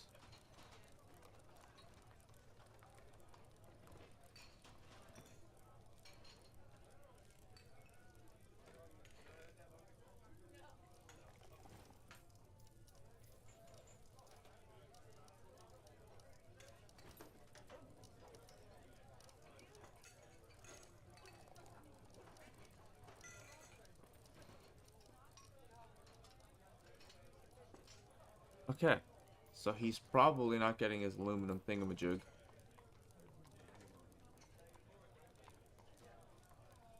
How am I looking for copper bars? Yeah, we're gonna make more copper bolts.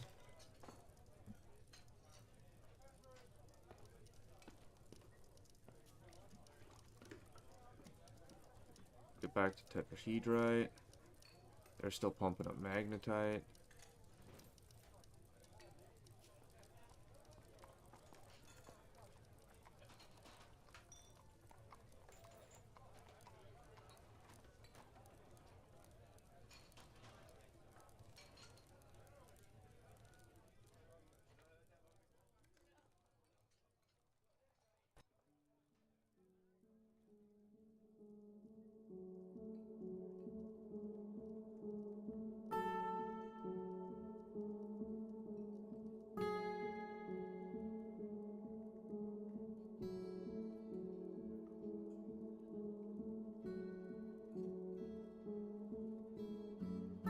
Yeah, it's not like these guys are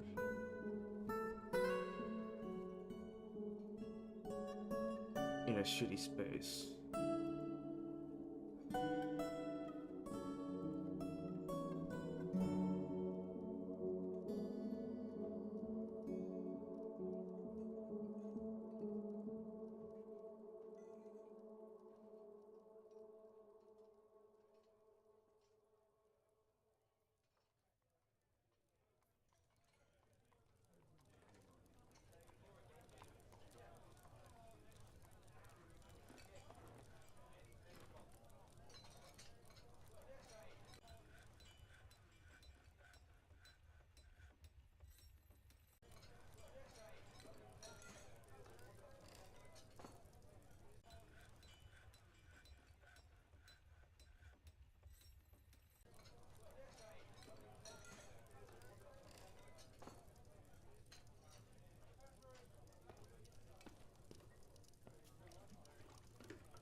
Asmal. Oh, she's a cheese lady.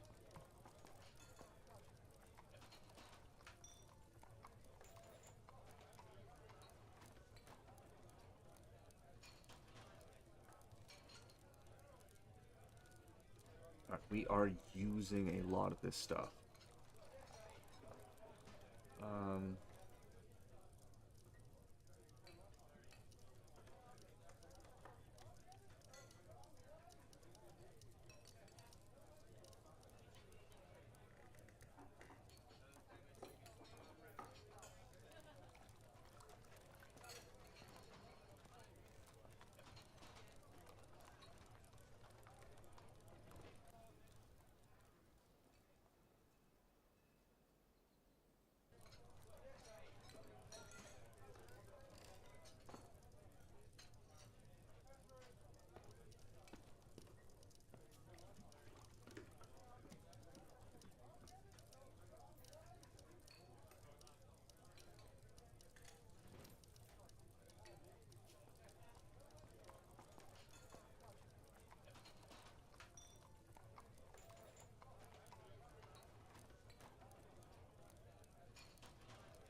Bitch, you destroyed your bed? You ain't getting a new one. Sleep on the fucking ground. Don't be complaining when you do. What you get. It's what you get.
Man, they're still carving their way out here.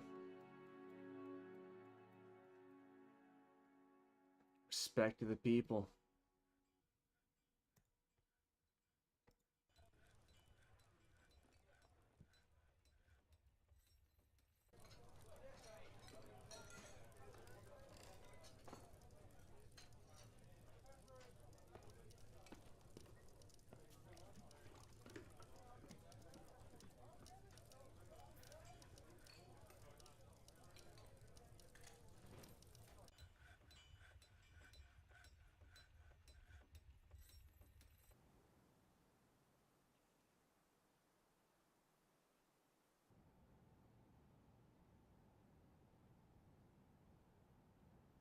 I need to make a lot of dressers.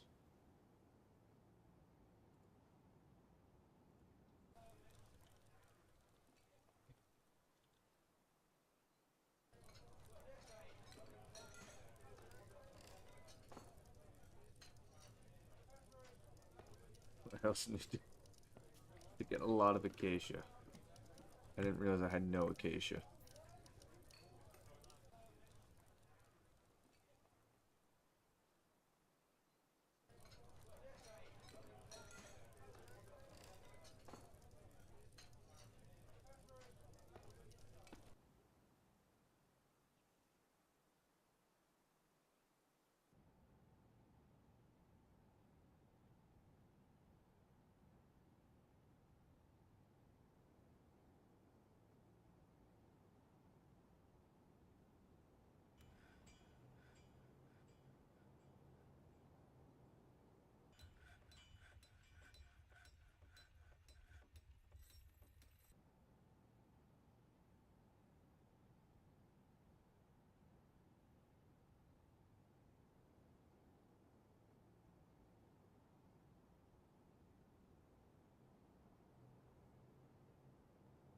One might get hurt, but I need my acacia. Also, labor-wise, how many woodcutters do I have?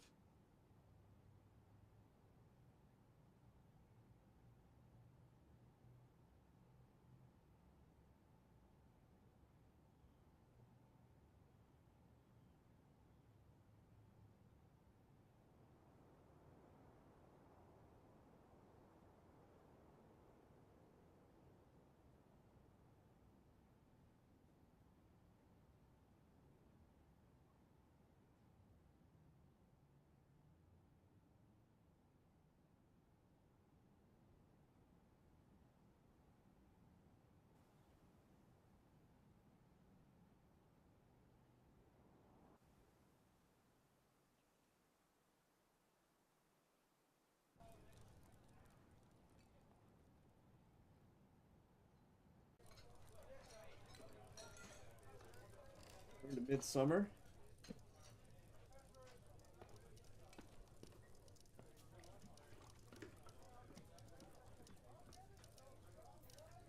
Dude, I'm sorry, you're not getting an aluminum table in your dining room. Do you know how like hard it is to get aluminum? Last I checked, we ain't got no aluminum. If I had aluminum, I would make it in a heartbeat, bro. Not an option. It's not an option.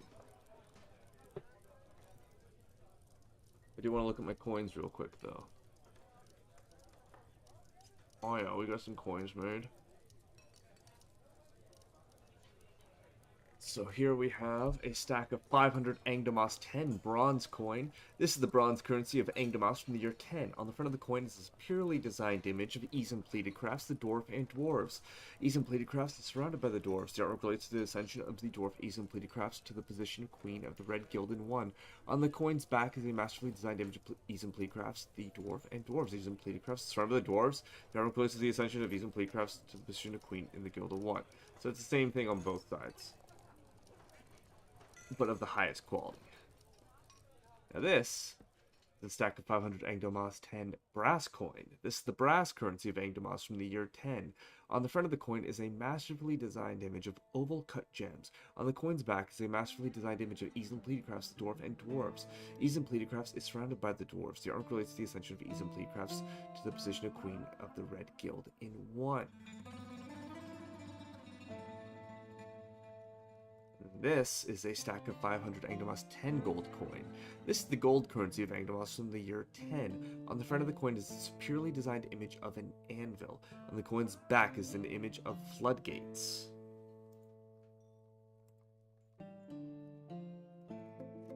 Now let's look. We've done bronze, brass, and gold.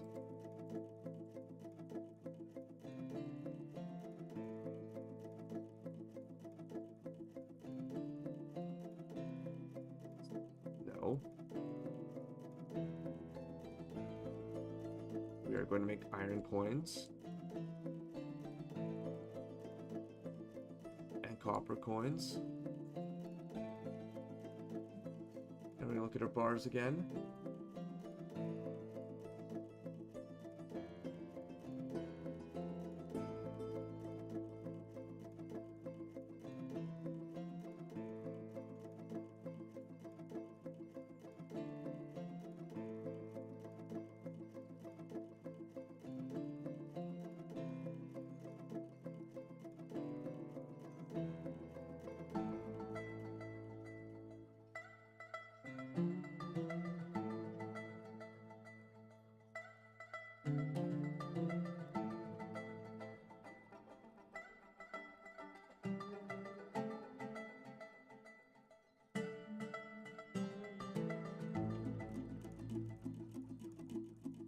We're making coins.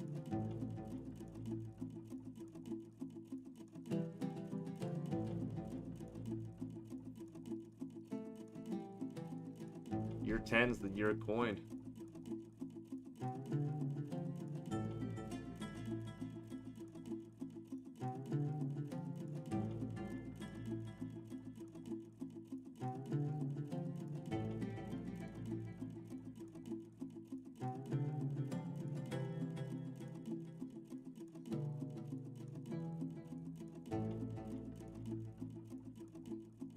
Big year for coin.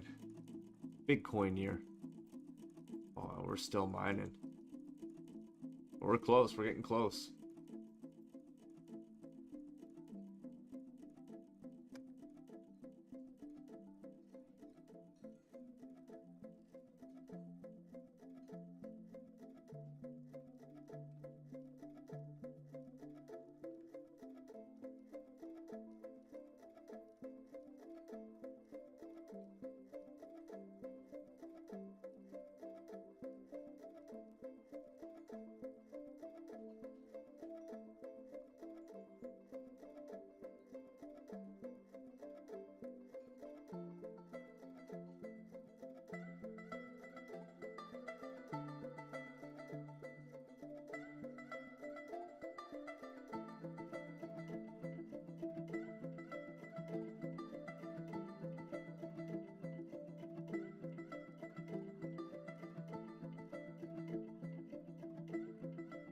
Where is this?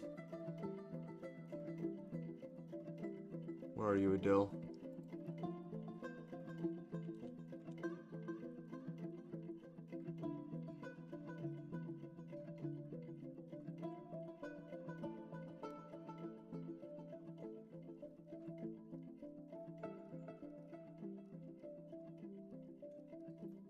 So here's the thing, Adil. For that, for all the damage that you just did, I'm not throwing you to jail. No, I'm throwing you in jail, and then I'm gonna expel your fucking ass.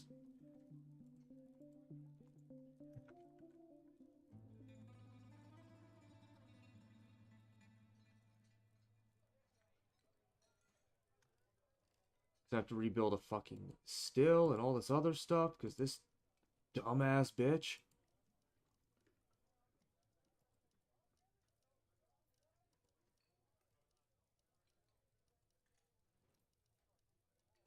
She's not staying.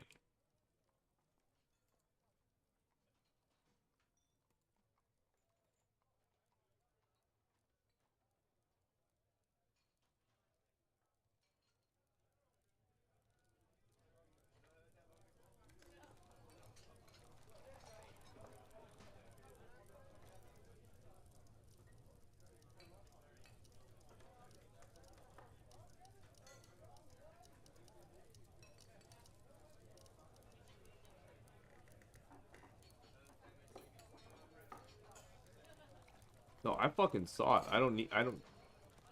Convicted.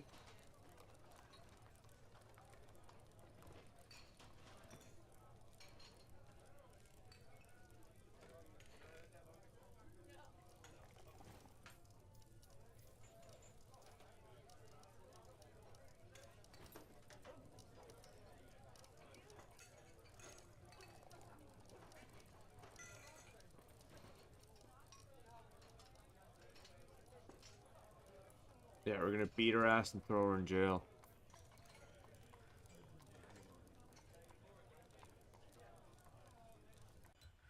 More than she deserves.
Did you tell me this guy's crawling around on the ground?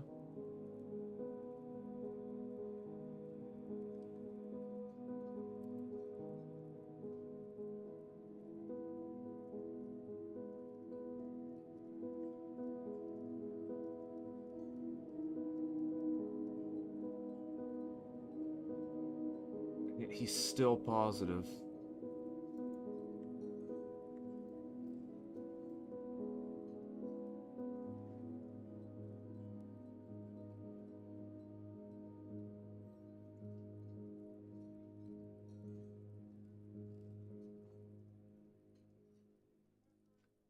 Moldoth, you need to leave.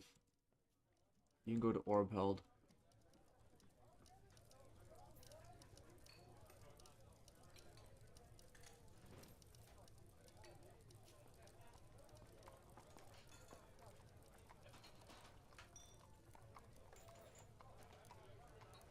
No, Asmal, you don't. No, you're going to Misty Bodice.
I'm taking her cabinets. Paul can have all 3 silver cabinets. I'm gonna start getting their stuff all settled.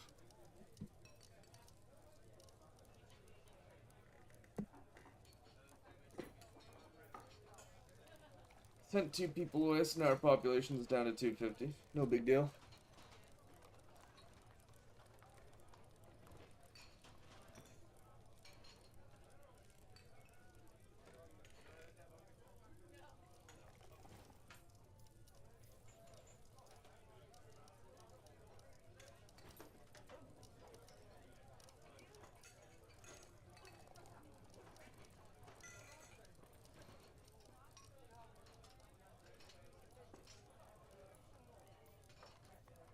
Okay, so we got some coins made. Ooh, so we've got this is a stack of 500 Angdamos 10 bismuth bronze coin. This is the bismuth bronze currency of Angdamos from the year 10. On the front of the coin is an image of 2 muck roots. On the coin's back is an image of leaf or fruit.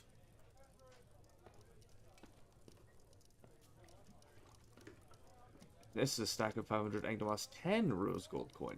This is the rose gold currency of Angdamos from the year 10. On the front of the coin is an exceptionally designed image of Easem Pleadycrafts, the dwarf and dwarves. Easem Pleadycrafts is surrounded by the dwarves. The artwork relates to the ascension of the dwarf Easem Pleadycrafts to the position queen of the Red Guild in 1. On the coin's back is a superiorly designed image of an octahedral octahedron. And lastly in the pile, it's a stack of 500 Angdamos 10 black bronze coin. This is the black bronze currency, the BBC, of Angdamos from the year 10. On the front of the coin is an exceptionally designed image of dwarves. The dwarves are traveling. The artwork relates to the foundation of Misty Bodice by the Rooms of Heart of the Red Guild in the early winter of 6. On the coin's back is a well-designed image of trillion cut gems. Over here, this is a stack of 500 Angdamos 10 iron coin. This is the iron currency of Angdamos from the year 10. On the front of the coin is a well-designed image of Cole Meat Tools, the dwarf, and a sheep. Cole Meat Tools is embracing the sheep. On the coin's back is a masterfully designed image of Melville Chucktown, the dwarf, and dwarves. Melville Chucktown is surrounded by the dwarves. The artwork relates to the appointment of the dwarf Melville Chucktown to the position of Outpost Liaison to the Red Guild in 1.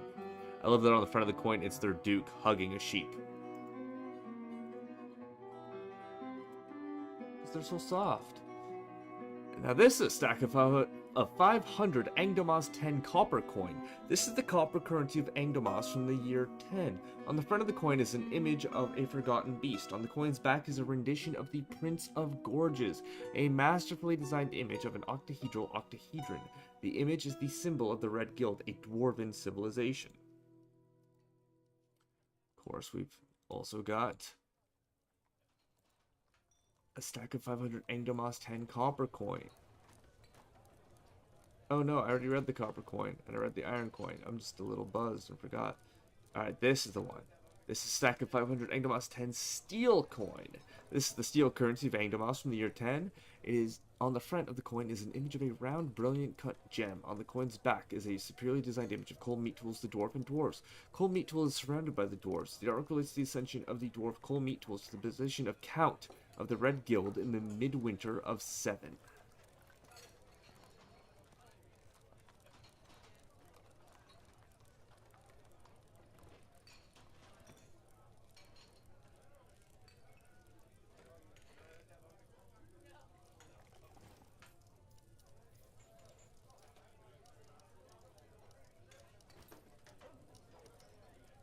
We're still carving, we're still carving.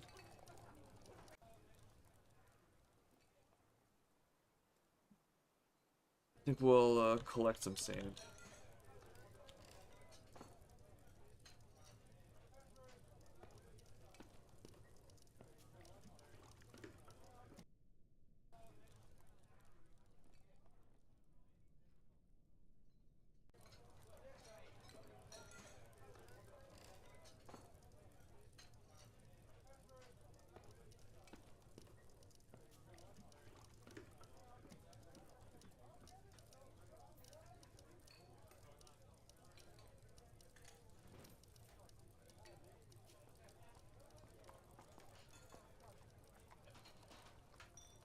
An injured citizen? What happened?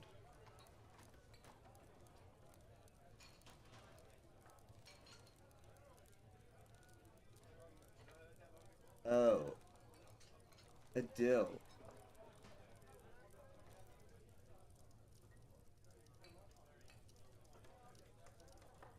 Good. Has the dill even started her time yet? No. Ass just beat the fucking piss out of her.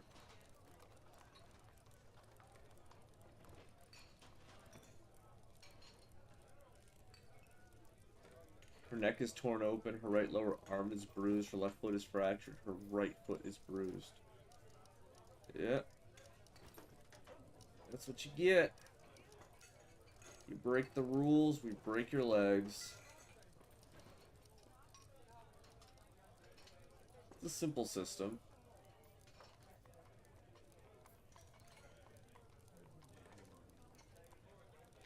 Ooh. Could you imagine if the two people who showed up as late as the people I fucking exiled a moment ago? Hey, we're back.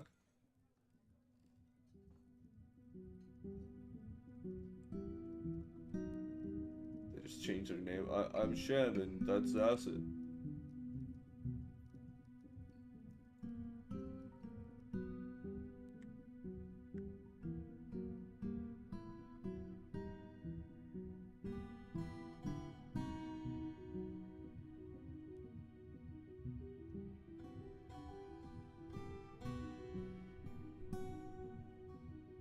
Dwarf's got some metal skill.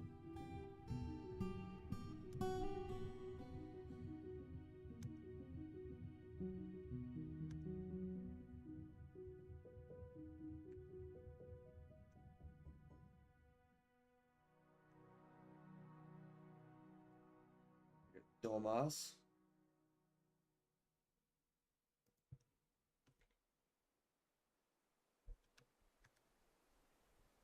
Sigan.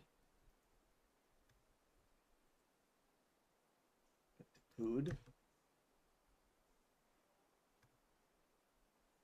And Mincott.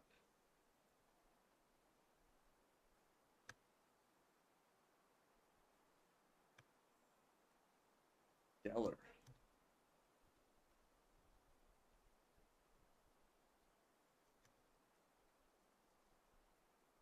Dumed.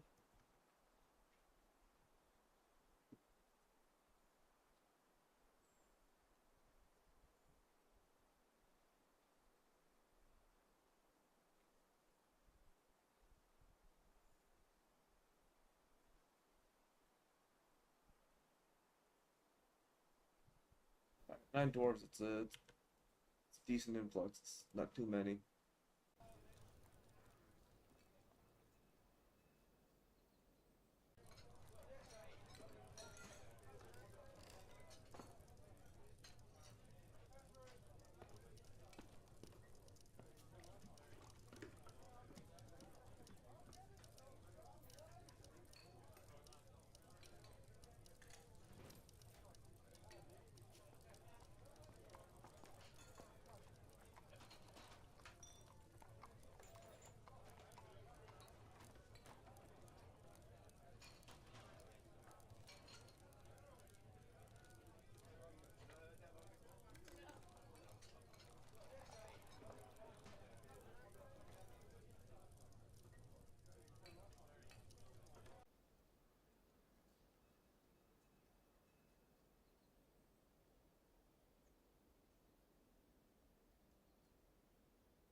Dwarves be grinding it out day in, day out.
like that everyone's showering by the waterfall.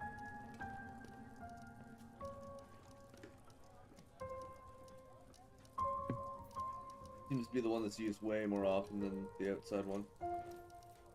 Outside one still used, but like not nearly as often.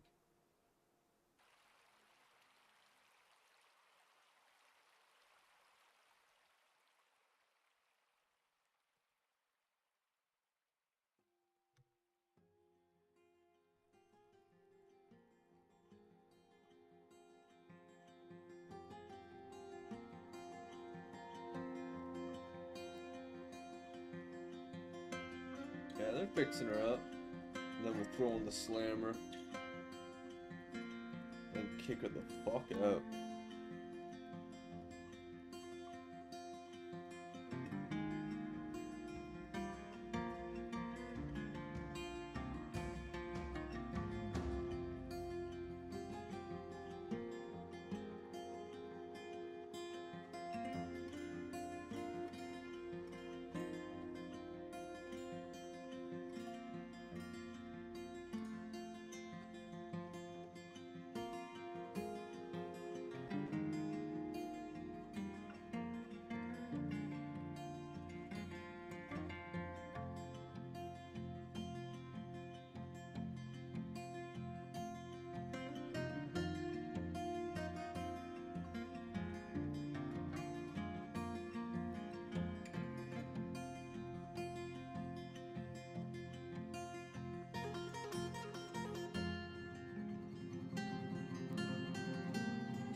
Alright.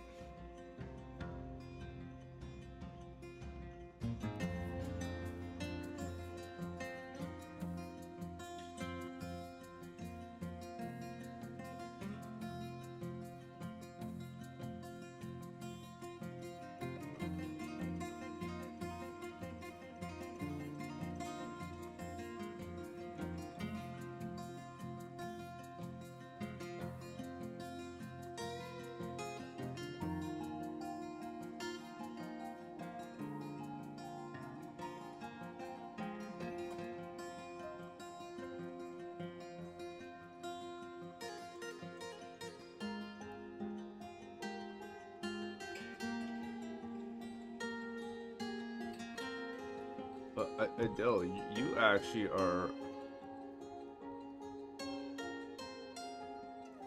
supposed to be in jail right now.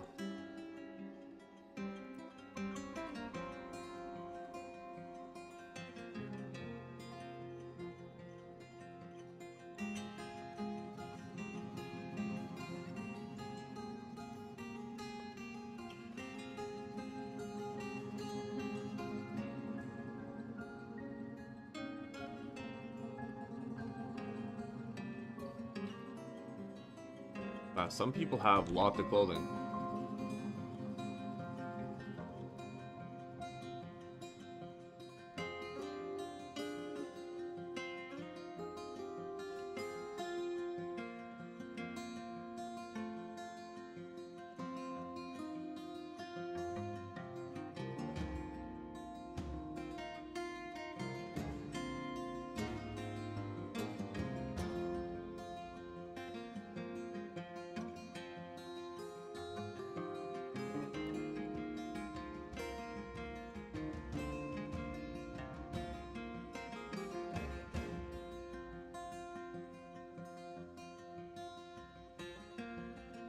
Alright, we're into late summer already though, so.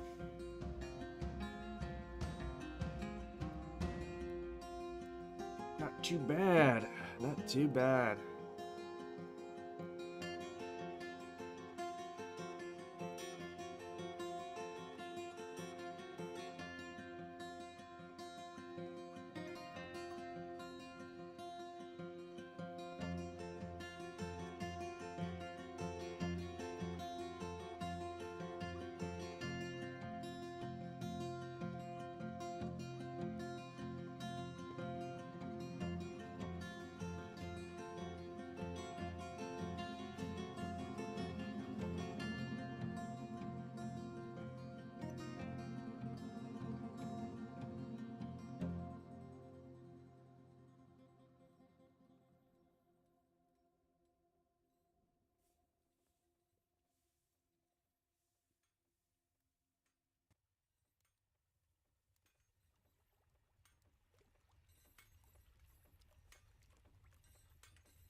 Okay. Oh, they already got those eggs. Damn.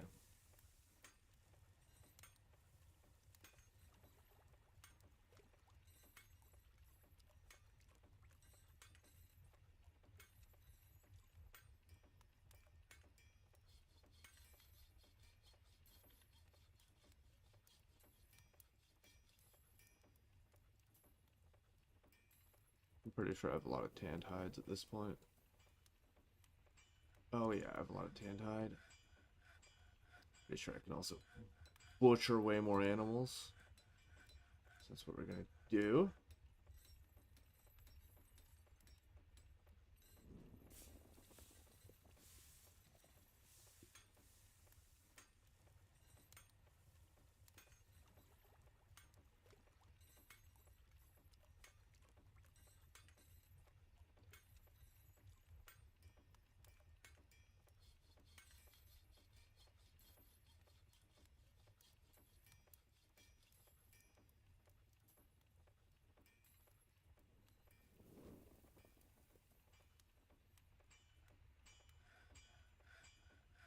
Oh my god, I have so many cows.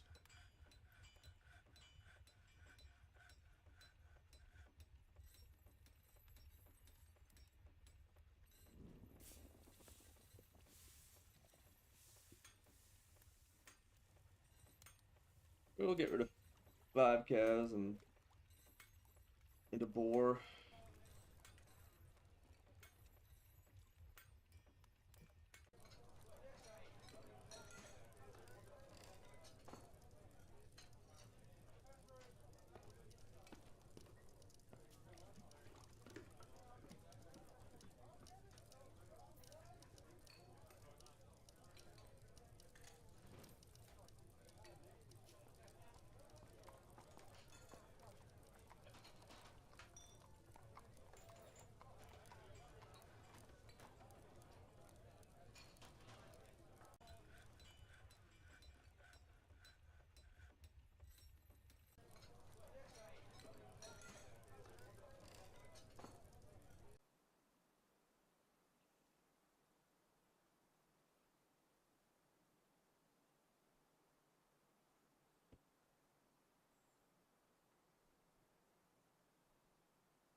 We're gonna make the bags.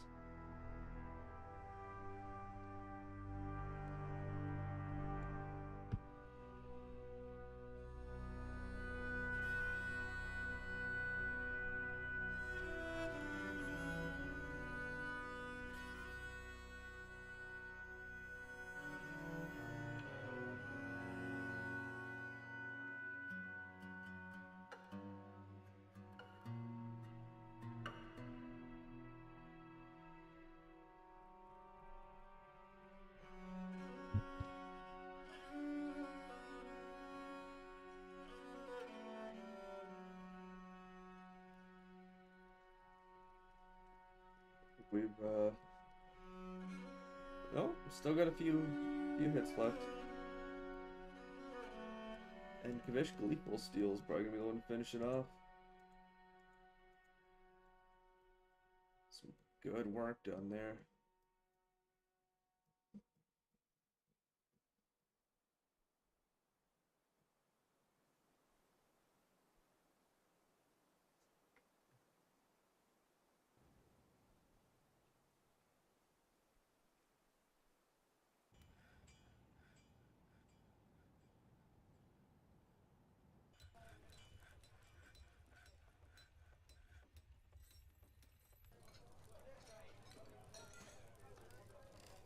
Bomb Rack, where are you?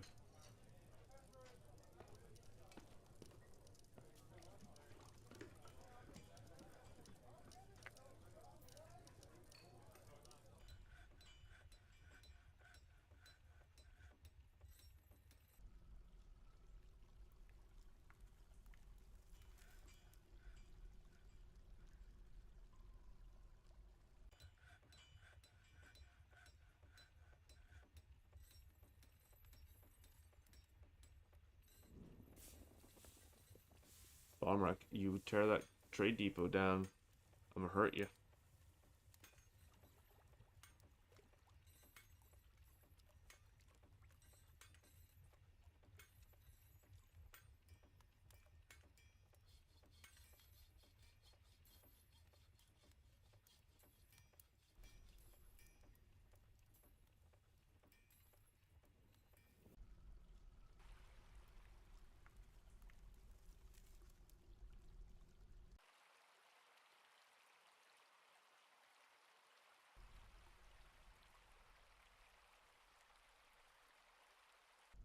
What's bolts and bracelets?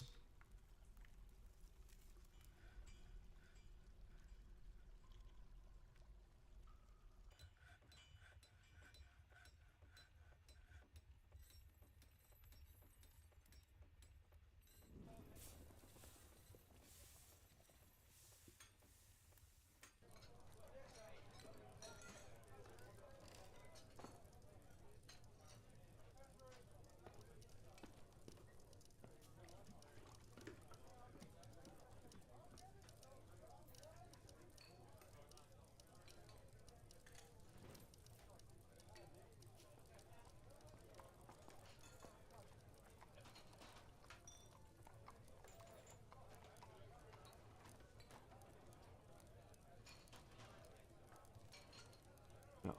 Forbid.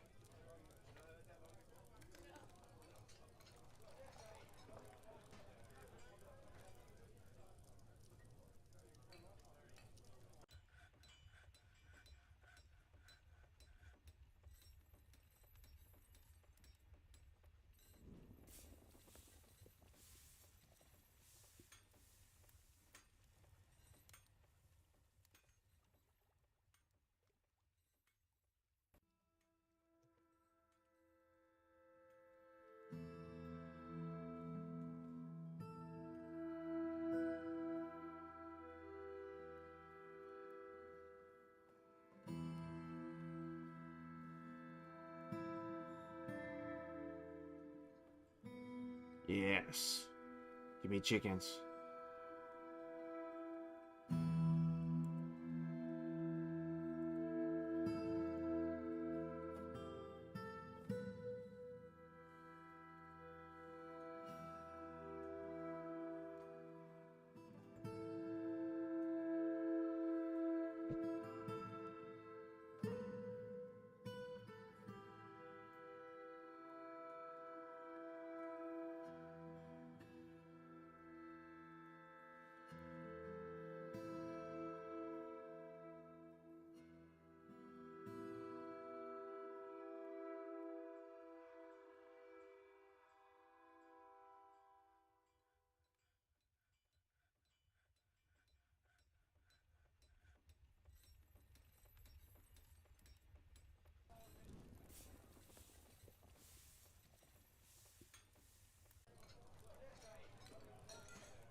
Yeah, bomb wreck's in custody. And what happens? You break the law, you go to jail.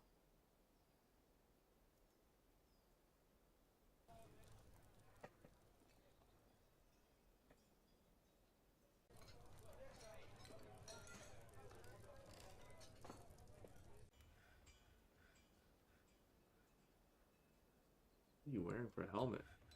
You're wearing the pig bone helmet.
Well, sorry, bomb wreck. You're not nearly important enough to get into fistfights.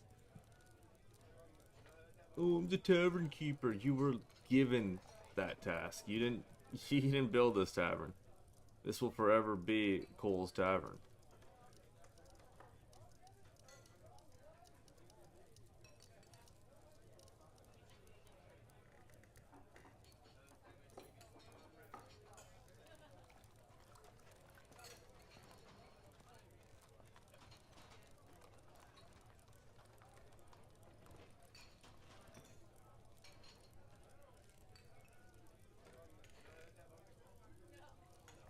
Almost the end of Galena.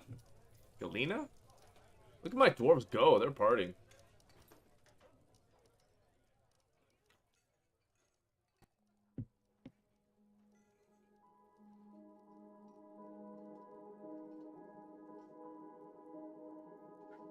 The brook, better known as the Joyous Brook.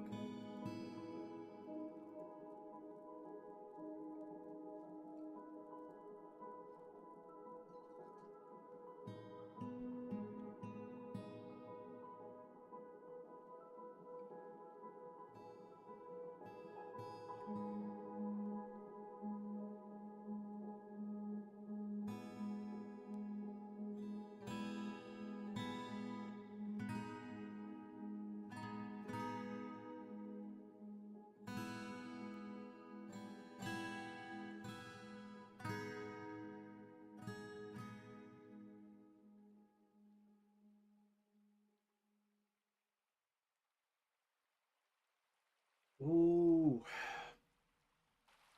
burst of limestone. Early autumn. Love to see it.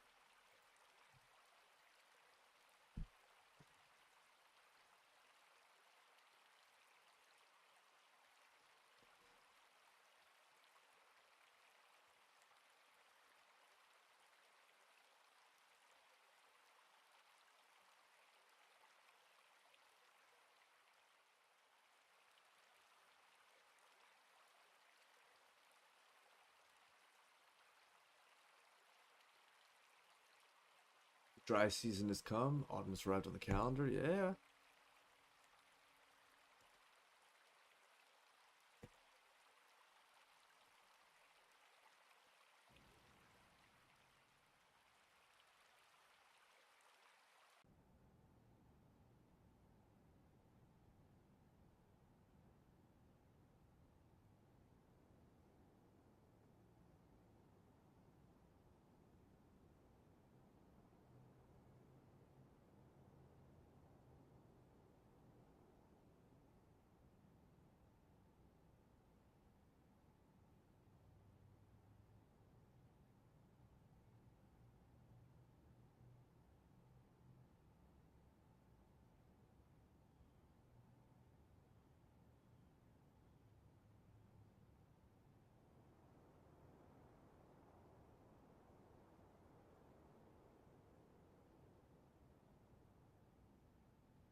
I was hoping I was going to be able to make a thing across.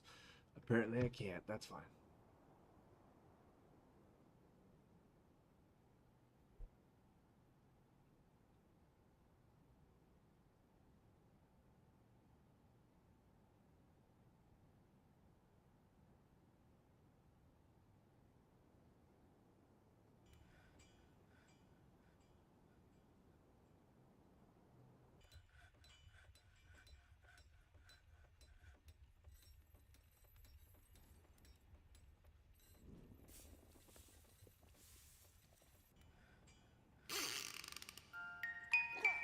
Oh, Zulban's giving birth to a girl.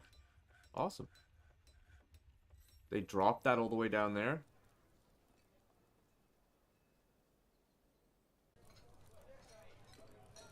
Seems unsafe.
That's 5 cabinets.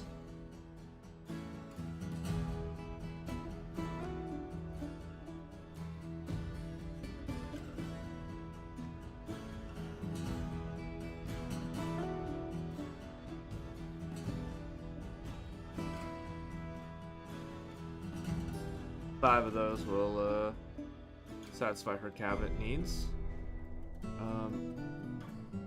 As for Cole, he needs 5 chests.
Paralyze the hell out of that.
Bomb Rex all humiliated.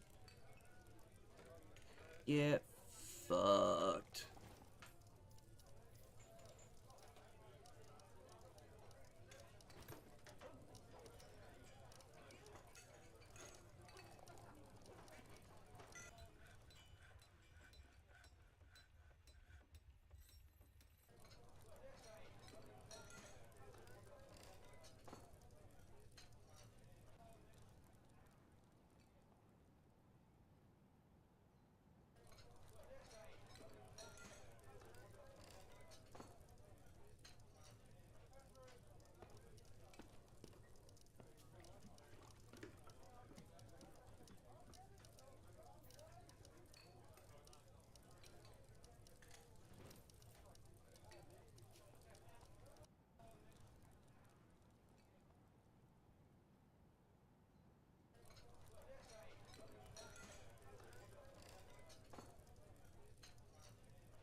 Whatever this hallway's out first, then we'll start building more rooms.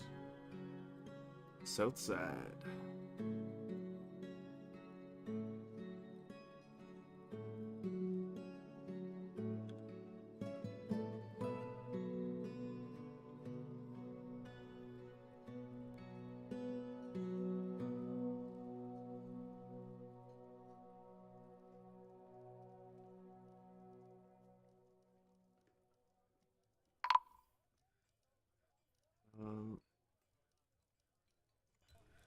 So saying I want my carpenters to do real quick. Well, not even real quick. It's yeah, I'm just gonna do it through here.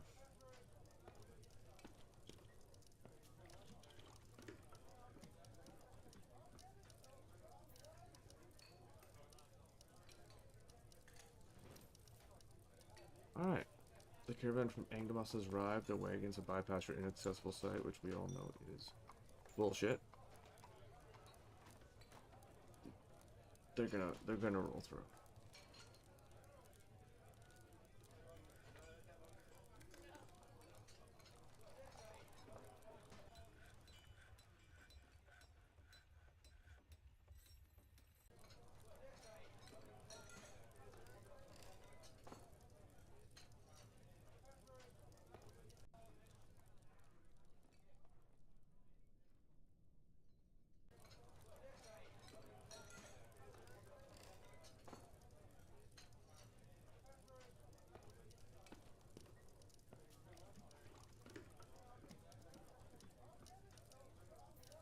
Five merchants? That's a lot of merchants. They must be bringing a lot. And hopefully expecting a lot. I made a lot of goods. Hopefully those goods will trade decently enough.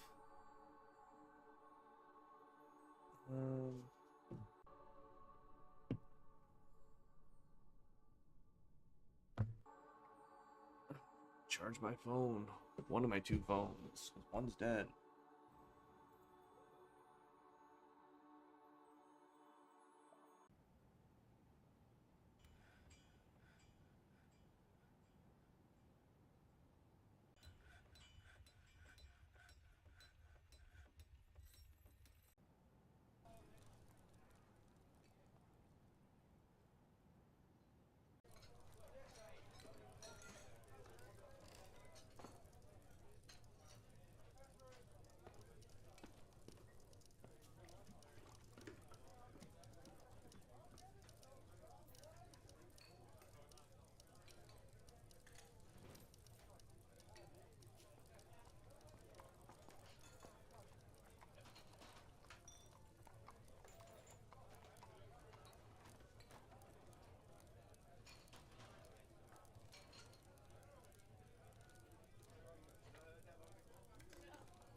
Merchants have arrived and are unloading their goods. Of course, Kohler Lore, Duke of the City of Waters, imposed a ban on certain goods. Fuck you, Cole. You're messing up the works right now.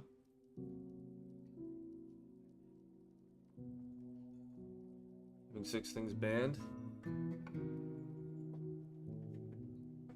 We're like, well, you're not producing enough figurines. Well, if I produce figurines, I can't fucking sell them now, can I, Cole?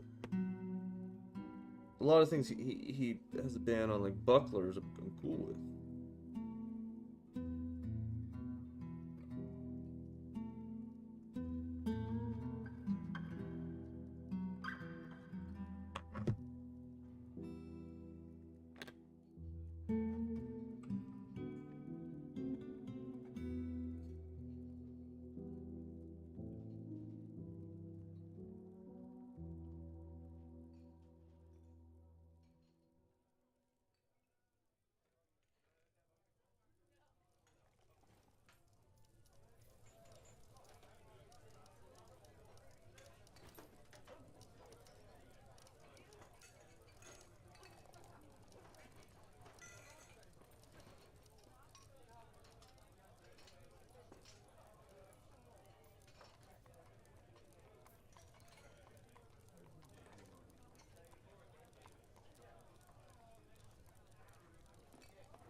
yeah.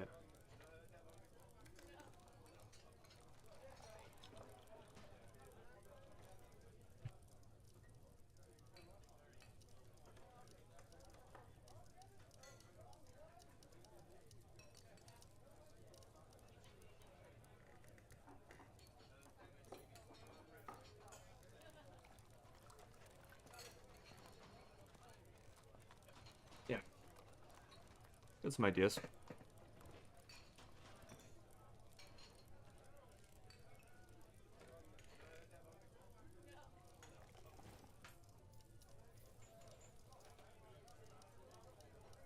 So, we're gonna want to move some goods. Oh, because I'm not doing bins, I'm gonna have to do a lot of clicking on both sides, I just realized. Whee!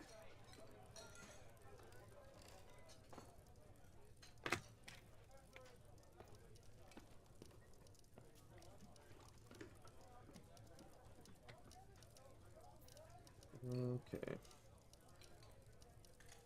Be a lot of clicking. Need to find some brain rot.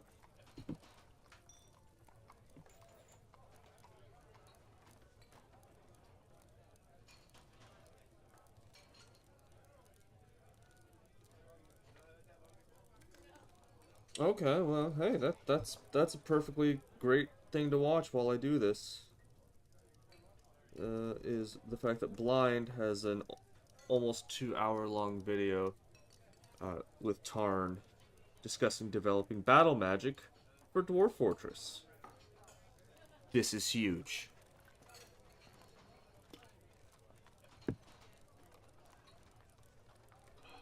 Or nil.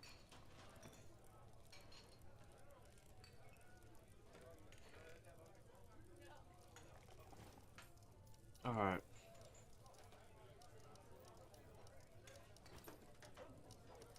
Keeping my windows.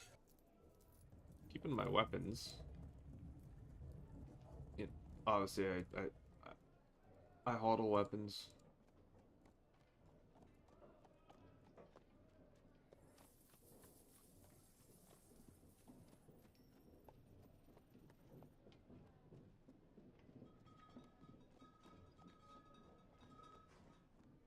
Alright, so yeah, I'm keeping weapons. So I'll...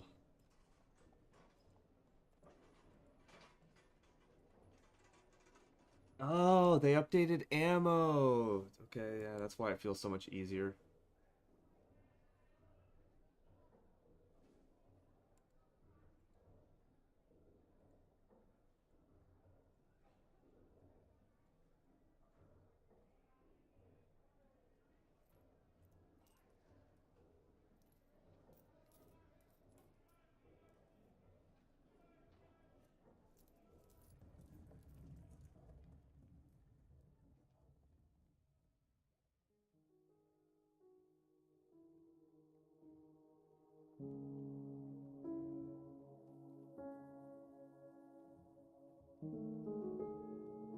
Yeah, we'll take those.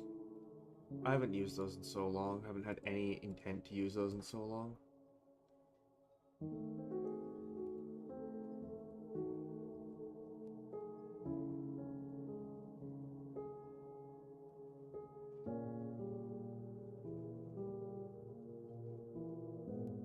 Okay, actually, don't have to click that much.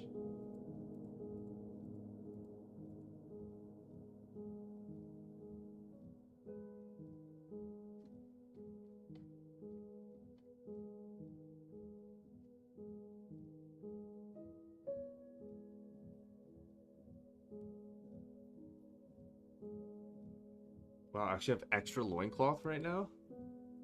And hoods? Yeah, get rid of that, because that's worn out.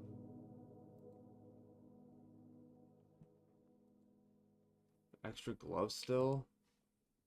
Get rid of the grates.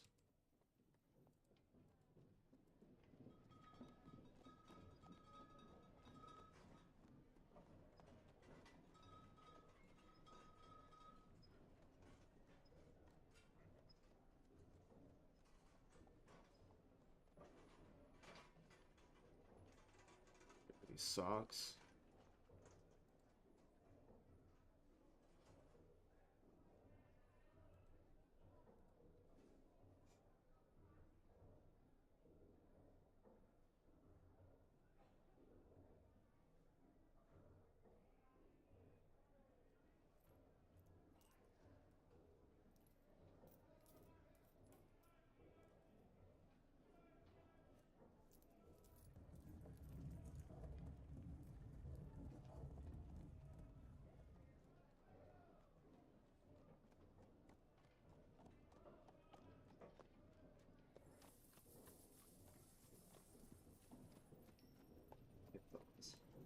I didn't have that many figurines. Okay.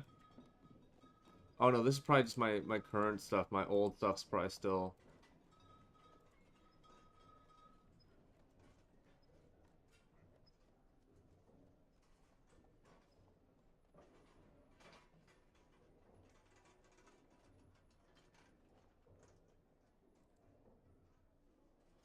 I'm hodling coins still.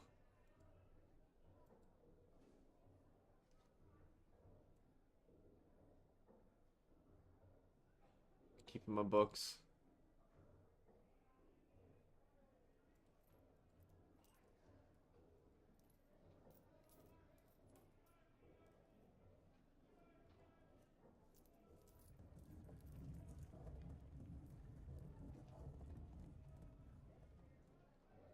Oh, I have a lot of buckets. I didn't realize that I was actually good for buckets.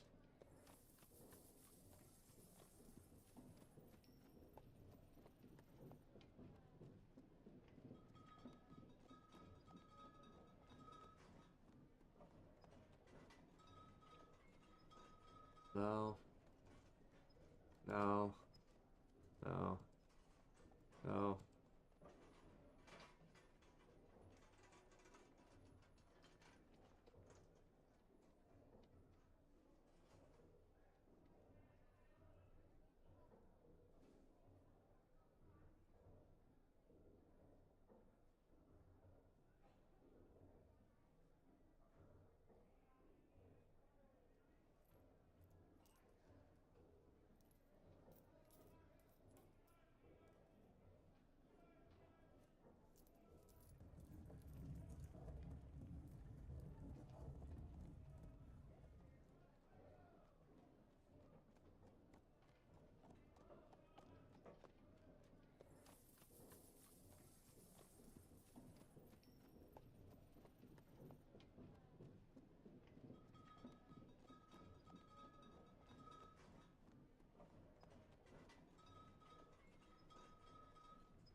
Okay, well, like all the stuff that I can't sell is pretty much getting thrown.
Trade value. Food barrels.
I think I'm gonna sell the seed barrel.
All right. So how much are we moving? 570 items. Let's go.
Oh, we're moving stuff fast. It's not like stuff is going from very far. All my industry for that stuff is all right nearby.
What is this?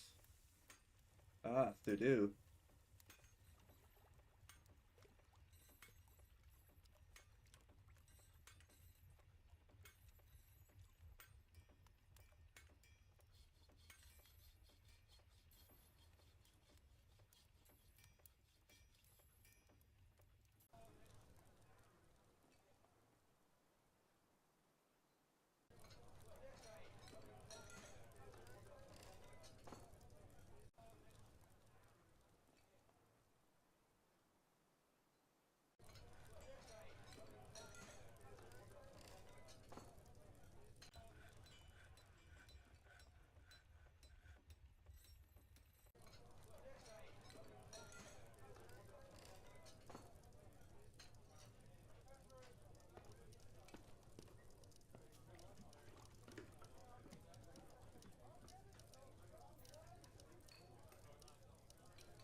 All right, everything's there, so we just need to start.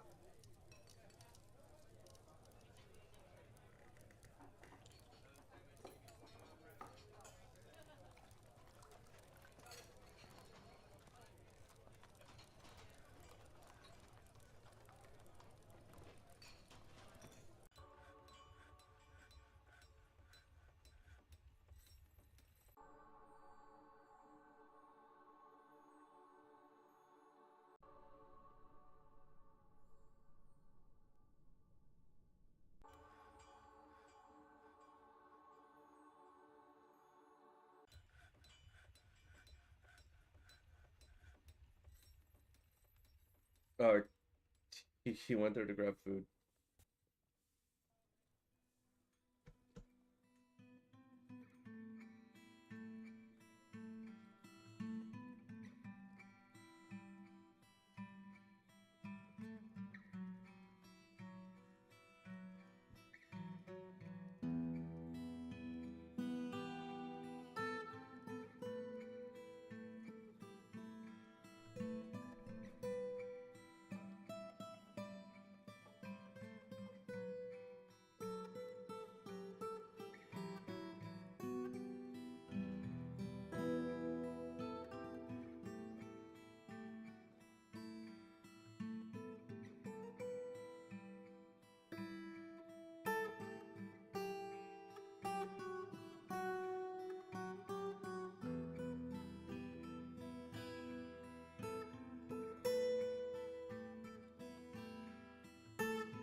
to wake up to stop.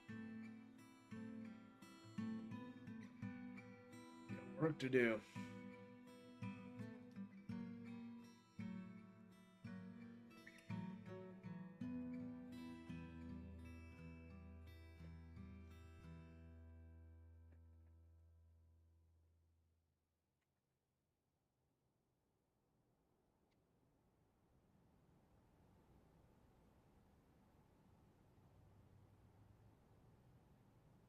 All right, he's heading to the depot.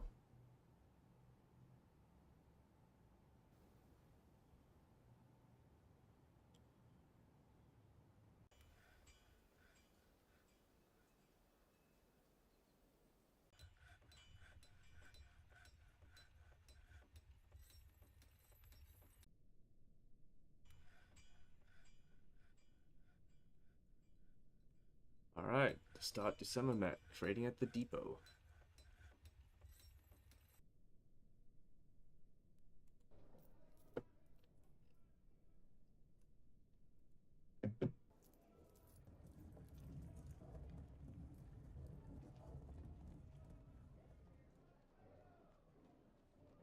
Need that. Don't need that.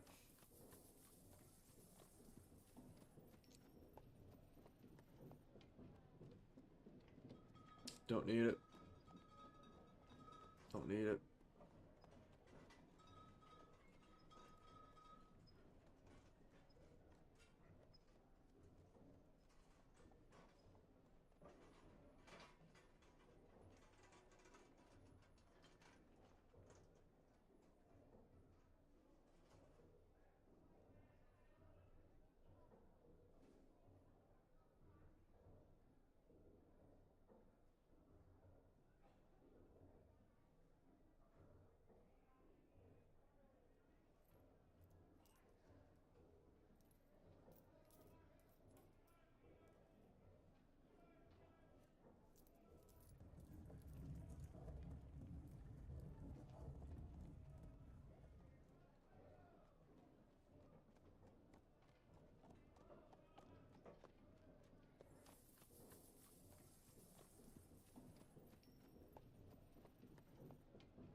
Taking these bags, they're kind of useless.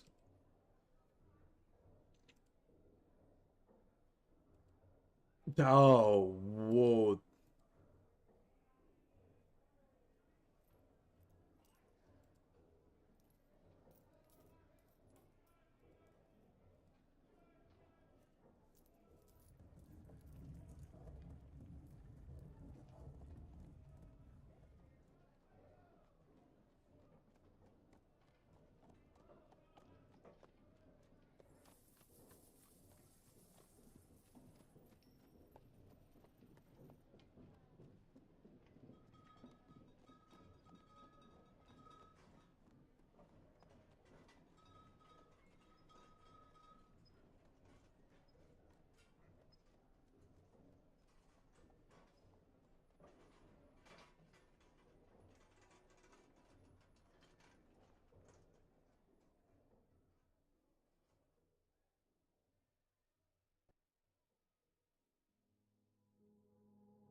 We'll start listing our stuff for sale.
Making money.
All right. I think that's good. I think it's a really good trade. We're getting a lot of cloth, so we're gonna be making a lot of clothing. All right, Asmel Aristalon, the merchant. Greetings from the outer lands. Your efforts are legendary. Let us trade. Yes, let us trade. Ah, wonderful. Thank you for your business.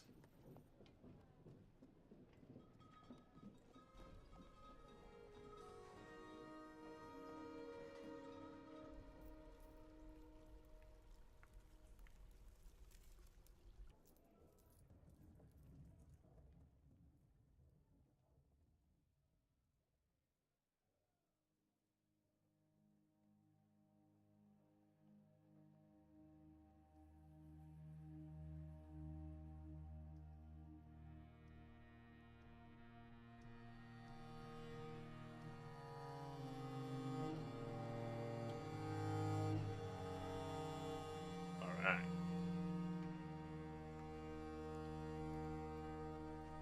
Oh my god, and migrants have arrived.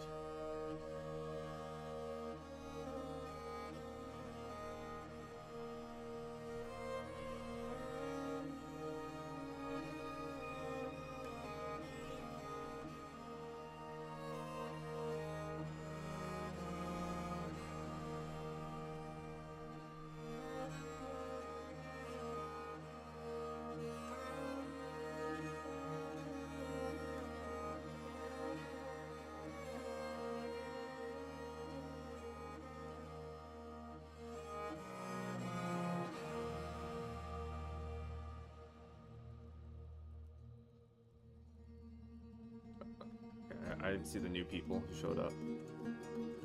Oh.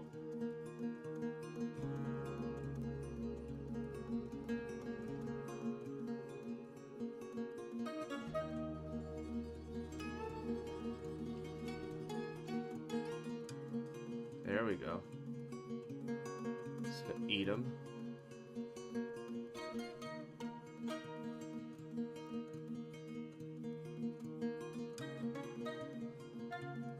Nemble. And Godin.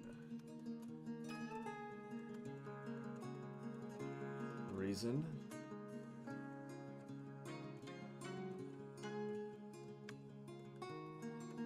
Aerith.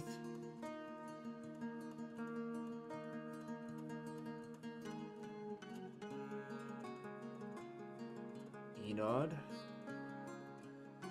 He's brought his wife and son.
still got 21 days, and she's still got 2 months.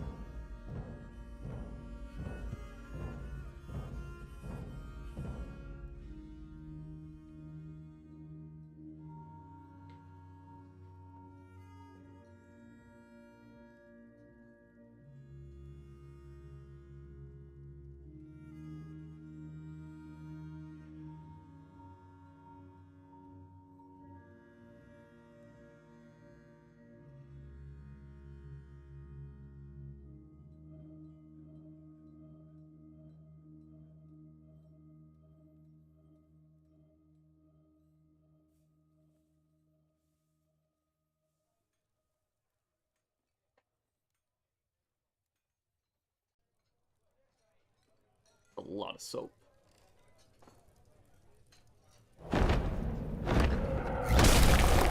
Oh, no, no,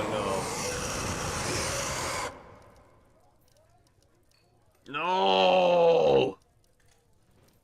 This isn't good. This is not good. The bronze colossus tossed Tusnung Gomux has come? A gigantic magic statue made of bronze and bent on mayhem? Oh, no! Okay. Okay. Before I deal with this, I need to grab a beer. This is going to be the first battle. The first battle of Inetheral.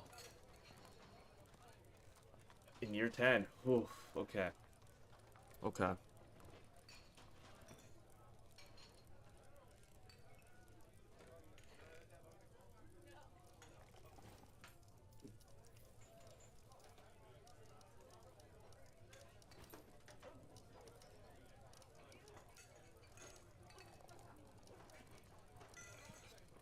Alright.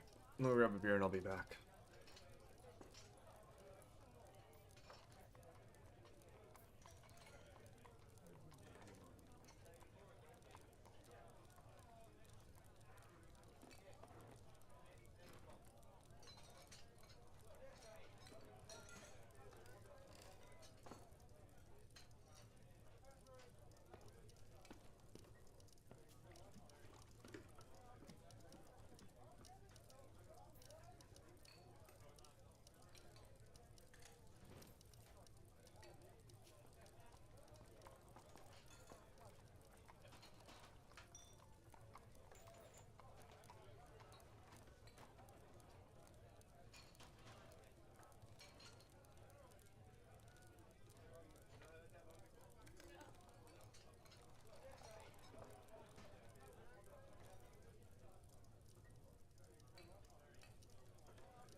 All right. Let's do this.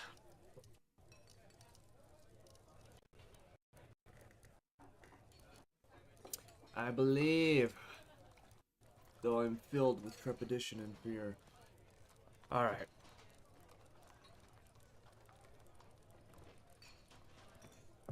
Gonna have a sip of the beer, pull off the Penji, and then it's time for our first real battle.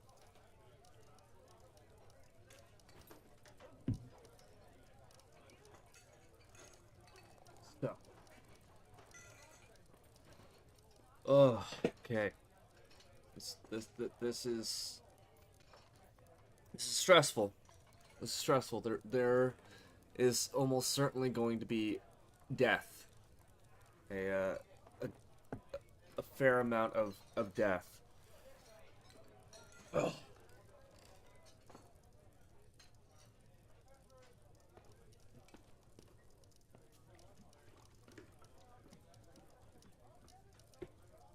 Oh. I thought it was gonna be a nice, pleasant year. Things were going so well. Minimal tumult.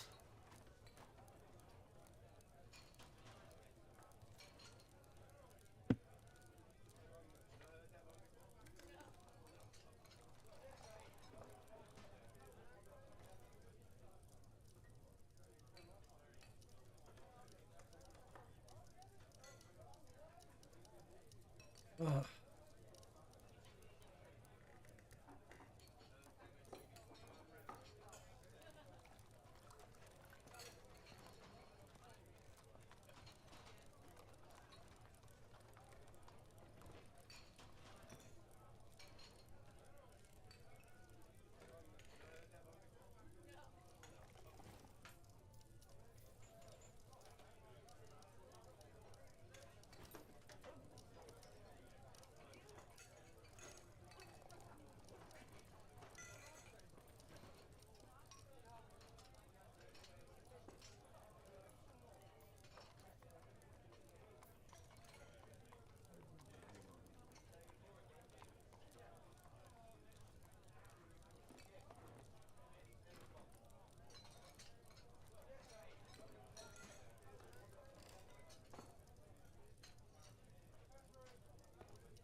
All right, all right. Let's do this. The bronze colossus tossed to Snung Gomox has come. A gigantic magic statue made of bronze and bent on mayhem. Okay.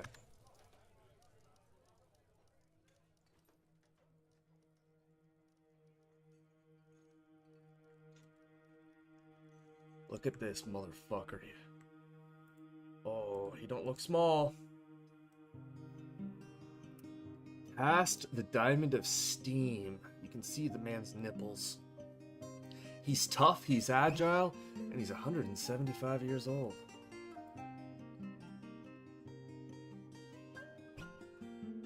And as you can see, he is the enemy of many peoples. Many peoples.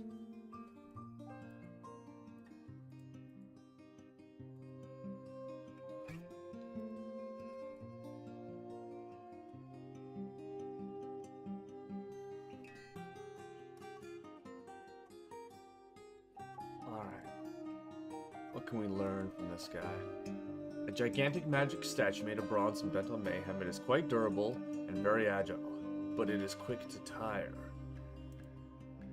It has an amazing spatial sense, a great affinity for language, a great ability to focus, a sharp intellect, a good intuition, and good creativity, but it has a clumsy kinesthetic sense. It hates vows, obligations, promises, and other binding elements that could restrict its life.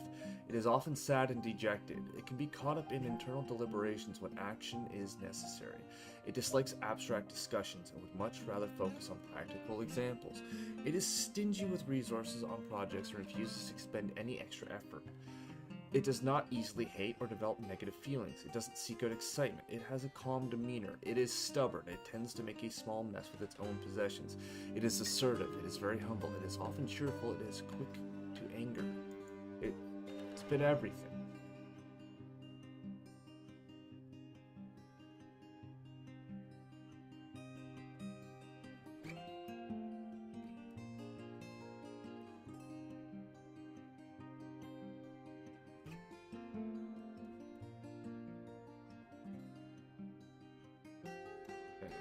That's not good. He's really not that far from the fortress. So here's what we gotta do.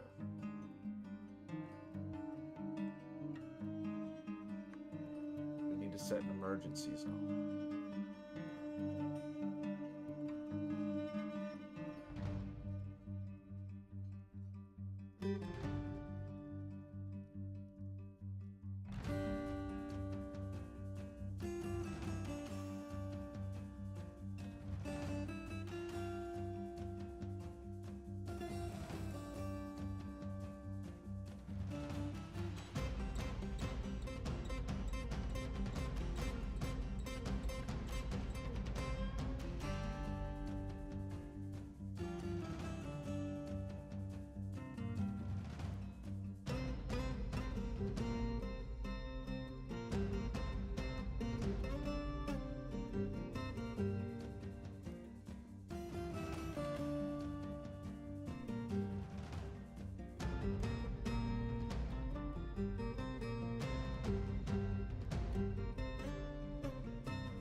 Yeah. Fucking Ultramar colors?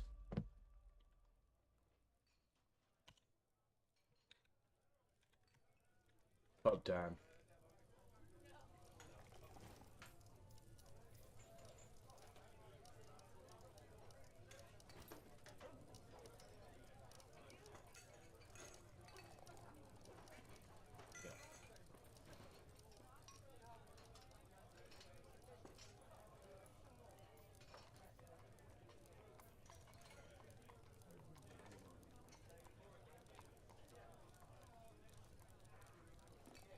Be a lot of dwarves in a very tiny space.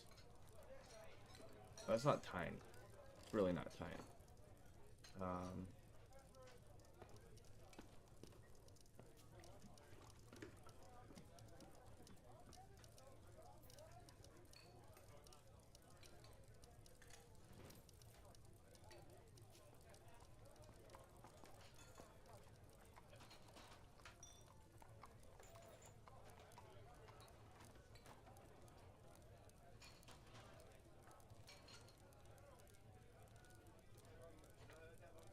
Station them all there.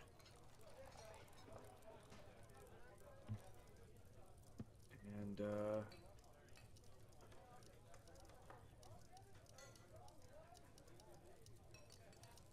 any task I can cancel, I will, but I can't cancel most of these.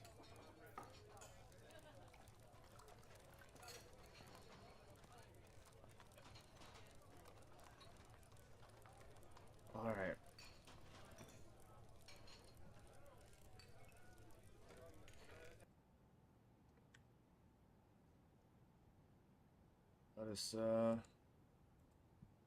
Let's track and follow this awful, cursed thing.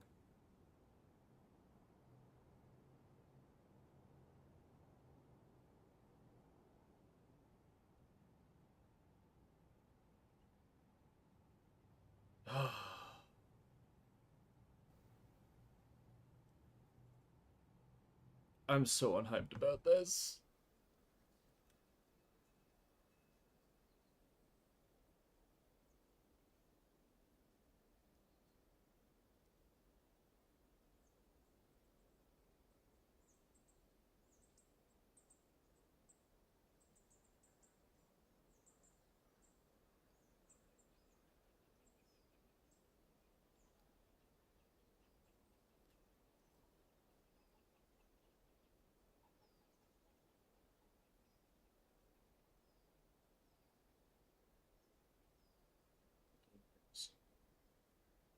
My game froze.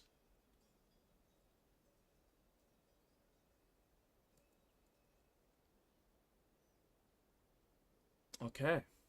Well, the plan was to do a full year, but I guess I'm gonna edit this stream down to the 6 month point, and I'm just gonna turn this into 2 years because I don't think Dwarf Fortress is gonna respond. That's awesome.